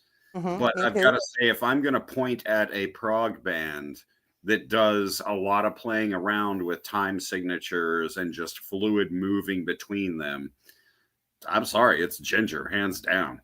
Those guys, beasts when it comes. Okay, you know what? You don't pull out the ace of spades until you're about to lose, dude. Why are you trumping everything? We're not talking about, listen, that is next level. That is next level I speak astronomy type shit you're talking about. We're not going to compare that. We're not going to compare that to the Reniverse. That is its own beast, as you just said. That isn't, you cannot, this is a Reniverse conversation. You can't be injecting the ace of spades this early in the fucking game, dude. Ren and Ginger both come from the same planet, a planet called Renger. And we are gifted to have them here, but they are. It's Rengergilla. Sorry, Rengergilla. I can't forget. They are aliens who have come here to bless us with their music. Yeah, I know. That's what it said. But they're from the other side of the mystical planet for which we do not have a name. David Jarvie got to see Rush on their 2012 Glasgow. Oh, lucky. Oh. That's awesome. He's an excellent artist. Haven't worked with them yet. They haven't come through here. Yes, I am. I read Spotlight on Alex once. Pretty amazing. I'm just Portishead, Yeah, Portishead is awesome. Portishead knows comedy on that. Any A Perfect Circle fans in the crowd? A Perfect Circle. Hey, if you love Tool, A Perfect you love Circle. a Perfect Anybody? Circle. Yeah. Oh my god. Okay. Just making sure. It's blasphemy to be alive and not love Tool. Oh my god. Tool, come on. Come on. Everybody loves Tool. Yes. Everybody, whether you got annoyed because they were on the radio every 14 seconds, whether you admit it or not, Scott Stapp from Creed, amazing voice. And I know that Ren listened to some Creed. I don't know how much he liked it or not, but anything Maynard Jason Gilded Hammer said, you're right about that. Maynard was something else. But Creed had some really good songs. It's not their fault they were played ad nauseum across the airwaves and made people sick of hearing them, because quite a talented band. And actually, Scott Stapp's mom lives about 8 miles up the road from me. Never met her, but my mom used to deliver mail to her house. Anyway, I digress. David Jarvie's a little drunk. All right. Are you into the white liquors, or have you gone into the darks? Are you into the whiskey, the brandy, the amaretto? Or are you into the vodka, the rum? Me too. Give me some Tullamore Dew, some Baileys, and some Guinness. Give me a car bomb, damn it. Oh man, I can only drink one car bomb because I'm a midget, man, and that destroys me. I don't drink alcohol anymore. Turns me. They're delicious. Yeah, Jessica doesn't drink anymore either because she's got demons with the sauce, and I've got my own. I just know, because the last time I imbibed in alcohol, I made a mistake, and it was earth shattering to me. He won't. He'll whine at me a little bit more before he's willing to go out in the 4 inches of snow. We have a lot of friends who are super now. Yeah, the only thing I indulge in is chocolate. I like Godiva. Thank you very much. And cannabis, because it's legal where I am. And I was taking 22 pills every day, twice a day, to keep myself alive. And I titrated myself off of all of them because it made all my hair fall out. Brent, was that the Perfect Circle you worked? Was that out at the amphitheater? Didn't do anything the entire day. I worked Tool I mean, a couple of times. They always put on a good show. Lucky. That's the best runner day, is if they don't ask for shit. Oh my God, I remember Ani DeFranco. Our friend Val was working Ani DeFranco as a runner, and she had to find like specific vegan. Ani DeFranco's a cool chick. Oh, she is. But she was very particular about the food and water, beverages in general that she would drink. And poor Val, she had a hard time. Yeah, she did. Finding what she wanted in this area. She did it though. She did it. Val's a badass. Yeah. Exactly. I think she's back in Canada now. She can meet Canadian. No, she is back in Canada. I haven't seen her in years. Yeah. Brent knows Val, I'm pretty sure, but no, Brent definitely knows Val. Yeah, exactly. See you later, Wiley. You be careful. Who's leaving? Wiley. Aloha. Oh, Wiley is leaving. Aloha. Hello. Surfing in your hammock. Norva, Brent. Okay. All right. Oh, damn. Oh. Well, actually, he can wait for a couple of minutes. I am going to be very frank with you all. We are going to ask Jessica. What? Because she is the beast that she is, to reach back and choose us one video to enjoy with one another from the Sick Boy album. Jessica, the Sick Boy album? I need to get a horizontal again. Come on, man. Just from Sick Boy. You can't stay when someone discusses Rush. I apologize, Peter Andrew. I apologize for that. I'm not ride or die with Rush. I just appreciate what Rush contributed to the world of music. But Rush is not my favorite by a long stretch. I think in terms of artists, it will always and forever be Freddie Mercury, and I'll fight anybody who argues with me, because he changed everything. But currently it's Ren and everyone Ren adjacent because they're all just so bloody talented. And it's phenomenal, this monolith of collective, like making the board cube bigger and bigger with all of the artists that he plucks or they pluck him, and the collaborations and just the sphere of influence just continues to grow, eventually crushing all of the evil and the money game entirely. I think that's Ren's ultimate objective, isn't it? Seems like it sometimes. Crush the money game. I am not opposed to that.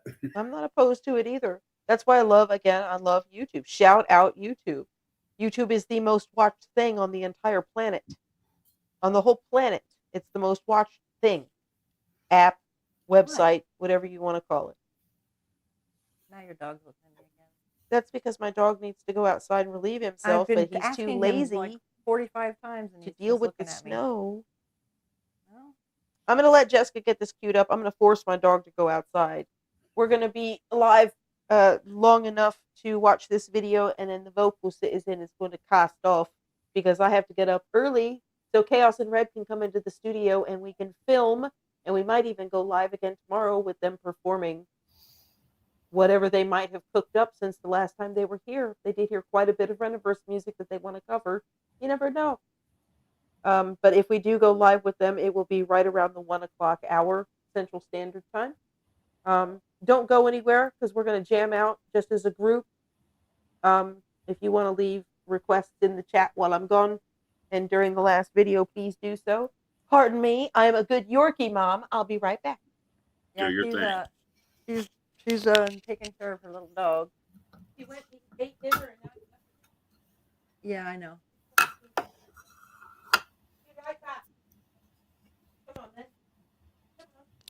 Yeah. Okay. So, not to mention slice over there. How are we doing in the chat over here? I'm still looking for. I've got one in mind. So I'm about to surprise you with this.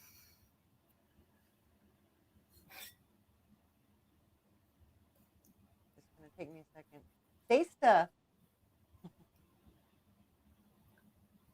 Are you still with me? There is something I'd like to talk about Ren related. What's that? Okay, in film, there's aesthetics, which you use lighting and audio and everything as in symbiosis to create the story, to create the scene that you want to, the mood of the scene. If you do it right. If you do it right. Yes. The mood of the scene, the everything comes together to make the scene happen and to contribute to the story, or it should. Right. Unified. It is unified. If and you've thought it out. That's one thing I love about Ren is because his music, and I have two perfect examples.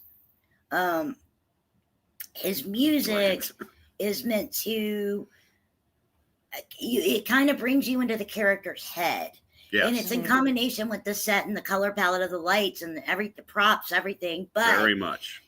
In High Ren, he plays a couple of flat notes. He plays a couple of sharp notes. Yes. That's on purpose because he's disjointed in here. And it's setting up tension. Yeah. Which is intentional for the purpose of the song. And his guitar solo in the bedroom. Yeah, same thing. That is frustrated and angry. There's and tension there. That stressed out and disjointed. And it is a character. It is a character. The music becomes a character, a part of the characters. Well, a part of the story. I would say in bedroom, it's almost narrative. Oh, it absolutely is. It's telling you, this is where this story is going to go. This is where the angst, the anguish. Yeah. English, perfect. It's there. Yes, English is a perfect descriptor. Even if he doesn't open his mouth, he's still telling a story. With his guitar and his music, and then his lyrics come in. Oh, we got demos. Is this I-Ya-Ya-Oa? It is. You mentioned it. You put it in my brain, so now we got to do it. I love this song so fucking much. Me too. What are we doing? We're doing such a good song. It's and it's not a visual, obviously. So, but it's it's so just a cassette tape. But that's okay. The song carries itself. Oh yeah, it's amazing. Yeah, you guys might hear Honda, who is We're my not- Yorkie. They're not going to hear the Hang dog. on. Because he's going to start crying because I left him upstairs and he doesn't like it. So sometimes he tries to scream to get my attention. I'm just apologizing. Yes, it is a great song. Yes, it is. Here we go. All right. Mama, Mama,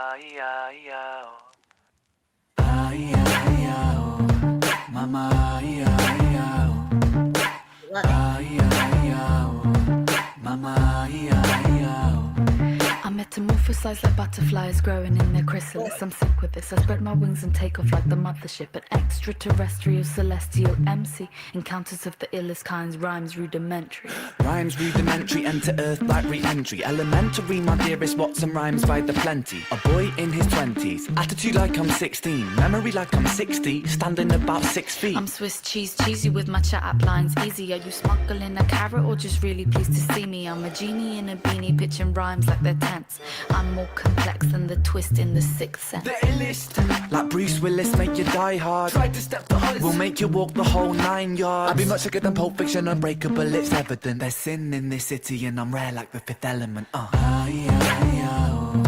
Mama,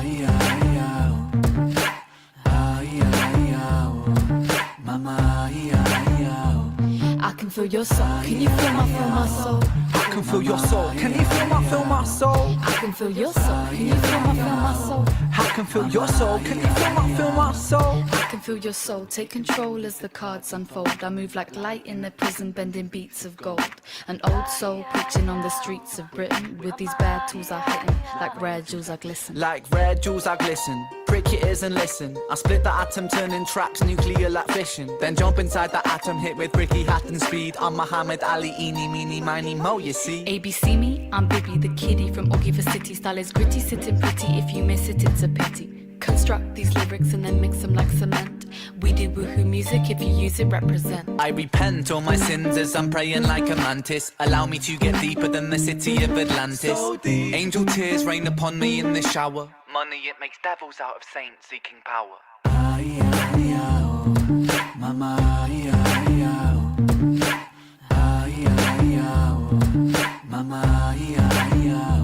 I can feel your soul. Can you feel my soul? I can feel your soul. Can you feel my soul? I can feel your soul. Can you feel my soul? I can feel your soul. Can you feel my soul?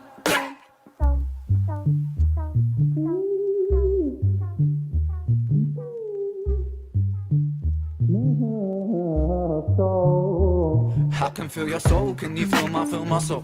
I can feel your soul, can you feel my soul? I can feel your soul, can you feel my soul?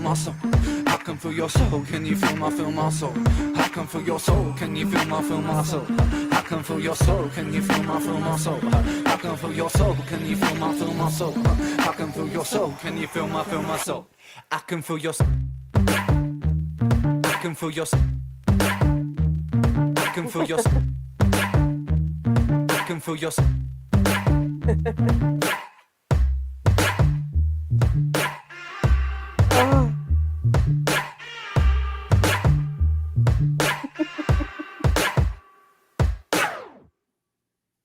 Listen. Love that. That is such an underrated track. It really is. Yes, Captain Crunch with banana sounds. Awesome. Now I think about it. Yeah, you know what? Oh my goodness. That song transcends. That song is, I don't even know. My that favorite thing to do is to drive in the car. I have this road, a country road that I like to go down, and it's got a canopy of trees. And I like to go through the different seasons because they're beautiful. Oh, yeah. Listening to that song, cruising down that road, that's my favorite thing to do. I relax. It just takes you I somewhere. bop. Yeah.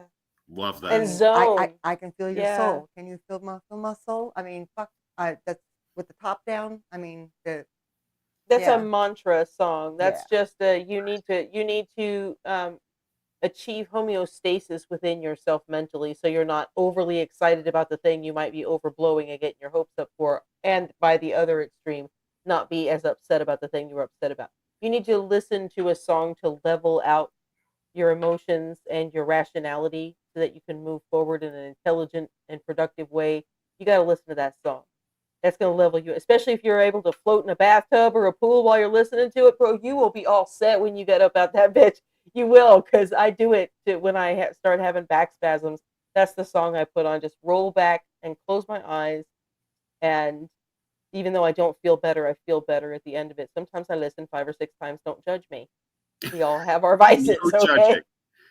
I use music. I do love about the production of that song at the very end. And it's nothing huge, but it's just, it adds something to it because it forces you to complete the line in your head. At the very end, he stops saying, "Can you feel my soul?" And he just says, "Can you feel my?"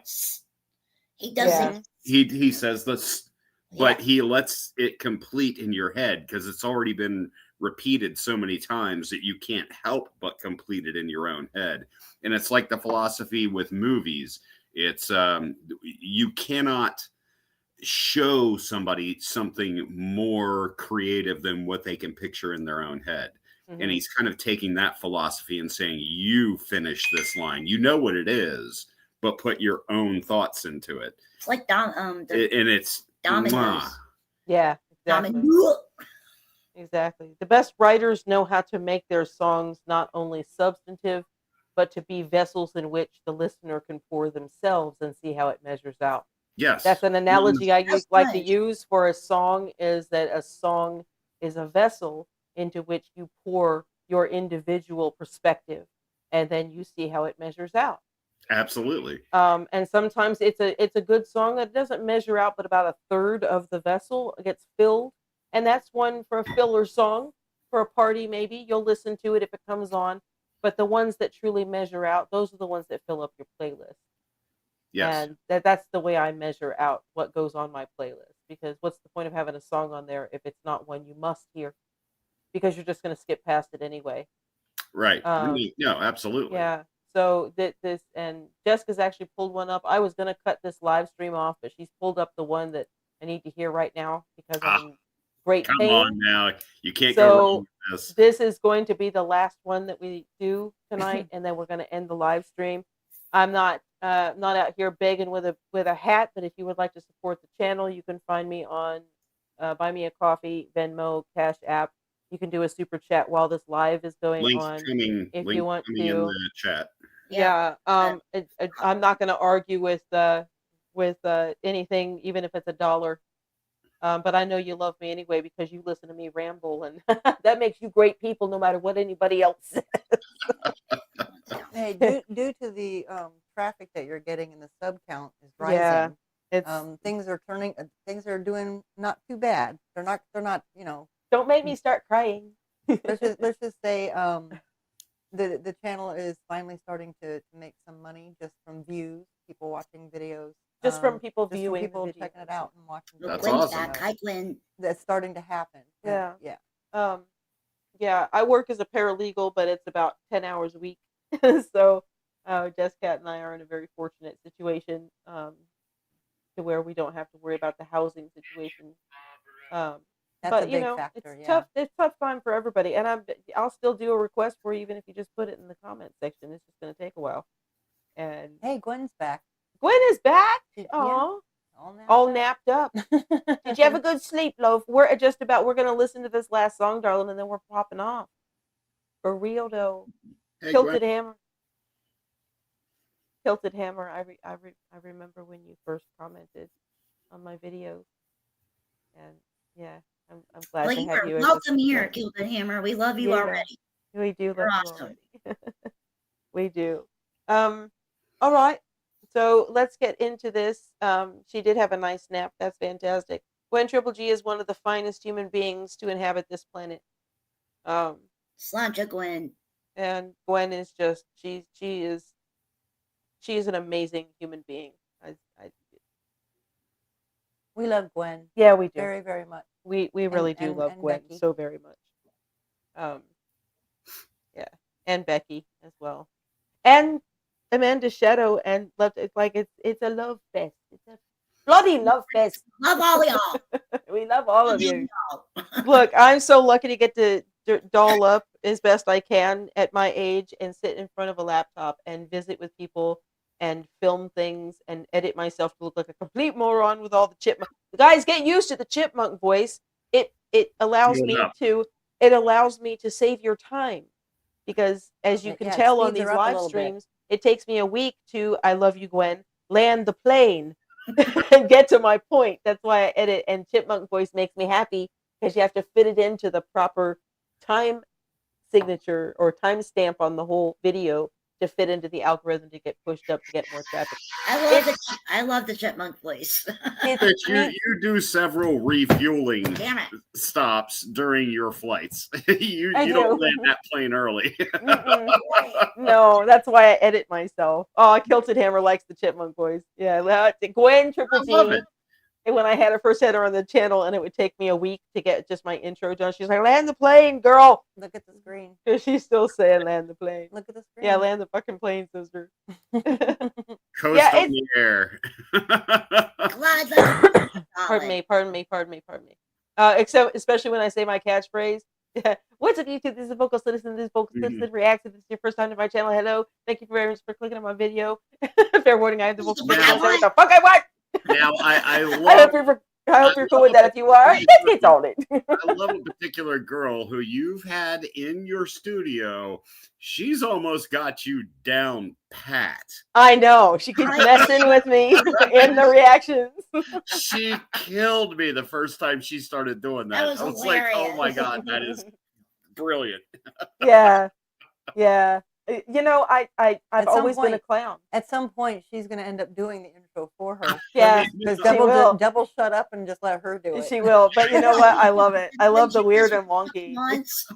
It's okay to be a wonky freak on this channel, because I am definitely a wonky. My poor sister, I have been my whole life. Because it's more fun that way. It's more fun if you have fun in your head and you approach everything, even if it's gallows humor, because something really shitty happened. Because if you keep happiness, if you keep positivity of some kind in your head, even if it's gallows humor, like really dark humor just for yourself, it still fires the neurons and stuff like that, and keeps you in a creative space where you may have a chance to come up with a solution. And if you can't, at least it feels better than the alternative. I agree. 100%. So you can't decide about what happens unless you cause it yourself. You can't decide about what happens to you. You can decide how you react to it. And it's not about not making the people around you uncomfortable because you're having a big reaction. It's about allowing yourself to feel just as much of it as you need to deal with it, and make fun of the rest. Yep. It may not change the circumstances, but it will go a lot smoother. It goes a long way towards making you put yourself in a place you can cope. And I think, honestly, that's what this song is about. And a lot of people were upset with Ren when this song came out. I love this about song. The subject matter, but they missed the whole point, that he was talking about samsara. He was talking about kind of Buddhist philosophy. And he wasn't being literal, but a lot of people took some of the lyrics in this. And if somebody hasn't seen this, then you'll see what I'm talking about when we play it. But he wasn't being literal with his lyrics. Right. It was Buddhist philosophy that he was talking about to a large extent. Yeah. I have to answer a question real quick. I'm sorry. Somebody said, what is normal? And normal is boring. I'll tell you exactly what normal is. Nobody's been able to define it, but it has a definition. Are you ready for it? Are you ready for the definition of what is normal? Normal is what each individual feels about a situation. It's not a collective thing. Normal is whatever Lefty and Amanda Shadow and Jessica and Imperfectly Elise believe is normal. That's what's normal. It's an individual issue. It's not part of the collective. So stop with the normal shit. If you're happy and you're taking care of yourself and you're not hurting other people, live your damn life and scrape everybody else off, bro. That's it. Tak, дуже dobre, which is Ukrainian for very good. Thank you. Find your people and you will no longer annoy people. And they will no longer annoy you. Find your people. That's what he did. I love that Brent said that normal is a setting on the dryer. That could be a shirt. Exactly. Could be. I'd wear that shirt, Brent. Tip to help the algo, besides hitting also, besides hitting like, also hitting share and then copy link. It counts as multiple shares in the algo. Also using the heart, blah, blah, blah, etc. in chat really helps boost the stream. Oh, I didn't know that. People probably think I'm putting emojis in all my comments because I'm trying to boost the algo. No, I want pictures as well as words. Annalise cracked me up when she was doing the intro on Diana and Kudinova, and Annalise was caught off guard when you didn't say fuck.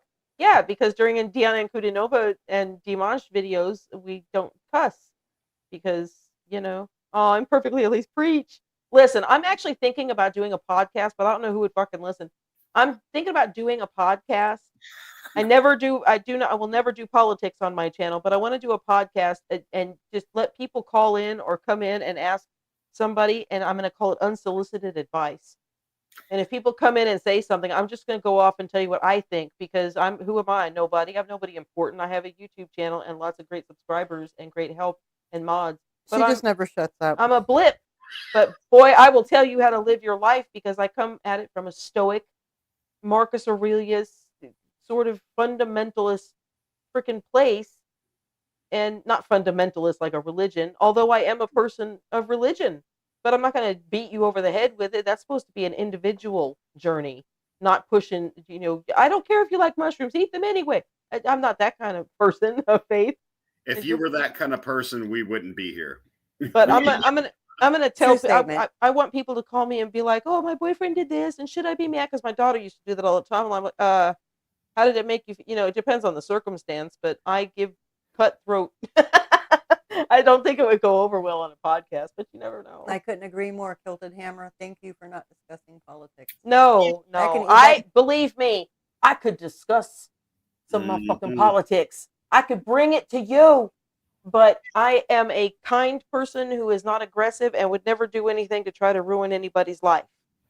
Right. So I would rather have my channel be about happiness and positivity and great music that blows your mind, and great people and great community, and because that feels better than talking about something, especially that is so divisive nowadays. Yeah.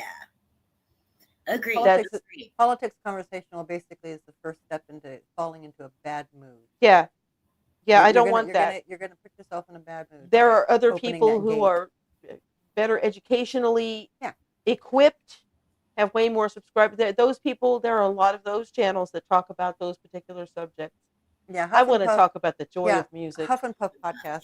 Thank you, Gwen, for mentioning that. Yeah, Huff and Puff podcast. That's where we plan on setting up like a political podcast where we can talk about anything, everything. So right. And I will come in and talk, but it's interesting times, and some people like to cancel some people, and I started VocalCitizen to post up videos of my daughter singing. When she was in school and in doing all the choir, and then during the pandemic, I started doing music reactions because I found No Life Shack and Flawdzilla, the goats of reactions, and Knox Hill, Black Pegasus, and Black Pegasus, and Straw Hat Dynasty, who came a little bit later, but still, and Tigo Crazy, and Tez Reactions ultimately, and so many. Goat worthy. There are so many fantastic reactors, and it's been a good time. I love all of you. We're gonna play this song out as soon as this video ends. Hi, David. Love to have you in. Thank you, David. As always, there will be a live stream next Sunday. By the way, next Sunday there'll be a live stream about the same time as today, with Chaos and Red, if everything goes well. Let's go ahead and play this out because I really need to go get horizontal. My spine is compressing on itself and it's starting to really hurt. Why not end up with some mess there? Let's end up with me sitting up for one more video with you all because I love you so much and I appreciate you attending this long ass live. Let's take it out. The longest one you've ever done. I'm going to be a masochist and sit for another one. Let's listen to Masochist. I love you all. Go support Ren across everything. Buy all his shit.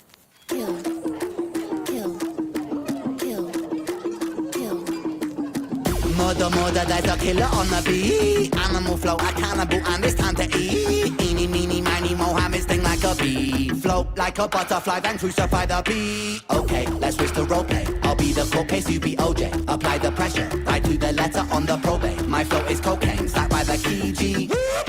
That's the sound of the police. Fuck the police, coming straight out of Brighton town. Watch me run around with a supersonic ultrasound. I came to bring the pain and turn it back around. Hi, my name is Kill. I'm fucking up your town. Murder, third-degree burns when the murder is serving your blood, curdling, carving it to the curvature. Vertebra hurting you, breaking your bones to make my furniture jerking and murking you. Certainly body back burning you. Body vibe, zip, that's the catalyst.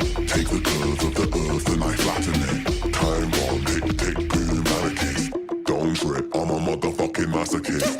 Body vibe, zip, that's the catalyst. Take the curve of the earth and I flatten it. Time bomb, tick, boom, barricade. Don't trip, I'm a motherfucking masochist. Kill the labels, kill the vultures, kill your greed and kill Jehovah. Kill the broken infrastructure, kill your ego, kill your culture. Kill your masters, kill your maker, kill the dawning of creation. Kill your mother, kill your father, kill yourself and kill your karma. Kill samsara, reincarnate, reach nirvana. Kill your lover, kill your partner, kill the ones that push you farther. Kill your idols, kill your gods, kill the prophets, kill them often. Kill the one upon the cross. Kill the butcher, kill the baker, kill the tinker, kill the tailor. Kill the soldier, kill the sailor, love thyself and kill thy neighbor. Kill the power, kill the lies, kill the lunar, set the blind. Kill these metaphors I write to all attachments in this life. Kill. I've been hollow in my sorrow, swallow Morpheus pill. I can feel, body start to pill. I don't feel real, for real. My mind is ill and it makes me wanna kill. Body vibe, zip, that's the catalyst. Take the curve of the earth and I flatten it. Time bomb, tick, boom, barricade. Don't trip, I'm a motherfucking masochist. Body vibe, zip, that's the catalyst. Take the curve of the earth and I flatten it. Time bomb, tick, boom, barricade. Don't trip, I'm a motherfucking masochist. The host with the most, the force of 10 men. Rope on my throat, I flow like ocean. Provoking the ghost, ferocious old man. Choking the Pope, how well you know Ren. Could he be him? Could he be Ren? Could he be coming to kill it again? Could it be real? Could he be back? Could he be ripping up another track? Could it be nah? Can't be him. Could have been anybody. Nah, mate. I'm pretty sure that's not him. Could it be possibly, probably, honestly, I'm in a mother, it's starting to bother me. Swallow my modesty, follow me down to the river and honor me. I'm an anomaly, I am an odyssey, climbing the property, I had a monopoly for the philosophy. No one is stopping me. Could it be? Bim, bim, boom, that's the sound of a pacifist. Little misguided, turn to a masochist. Chilling with a chainsaw, chopping up your mattress. Forgive this blasphemous motherfucking masochist. Body vibe, zip, that's the catalyst. Take the curve of the earth and I flatten it. Time bomb, tick, boom, barricade. Don't trip, I'm a motherfucking masochist. Body vibe, zip, that's the catalyst. Take the curve of the earth and I flatten it. Time bomb, tick, boom, barricade. Don't trip, I'm a motherfucking masochist. Bye, everybody. Thank you, Lefty and Amanda Shadow and Jessica for being on this live stream. Thank you so much. Kilted Hammer, Imperfectly Elise, Vividness, David Jarvie, freaking everybody, everybody who has been in. Thank you so much. That's 3 hours, 16 minutes. Yeah. What now? And thank you to Gwen and everybody. And Gwen Triple Amanda G. Shadow and Lefty for modding while you're on. So, hey. Yeah, everybody. Streaming Marv. Ren isn't a gift rapper. He's in a gift rapper. Okay, you threw me off with that. You know what? I've been doing smooth for most part for this whole 3 hours. And then you come in with your gift wrapper line and you might drop yourself right at the end of the live stream. I see how it is. So you don't have to explain it to me. Okay? Holy merd. Brent, thanks for coming in. Everybody, thanks for watching. Love you. Yeah, be sure to come Talk back to you guys later. Watch this week for more content with Chaos and Red. Talk to you guys later. Love you. Bye. Peace out, bitches.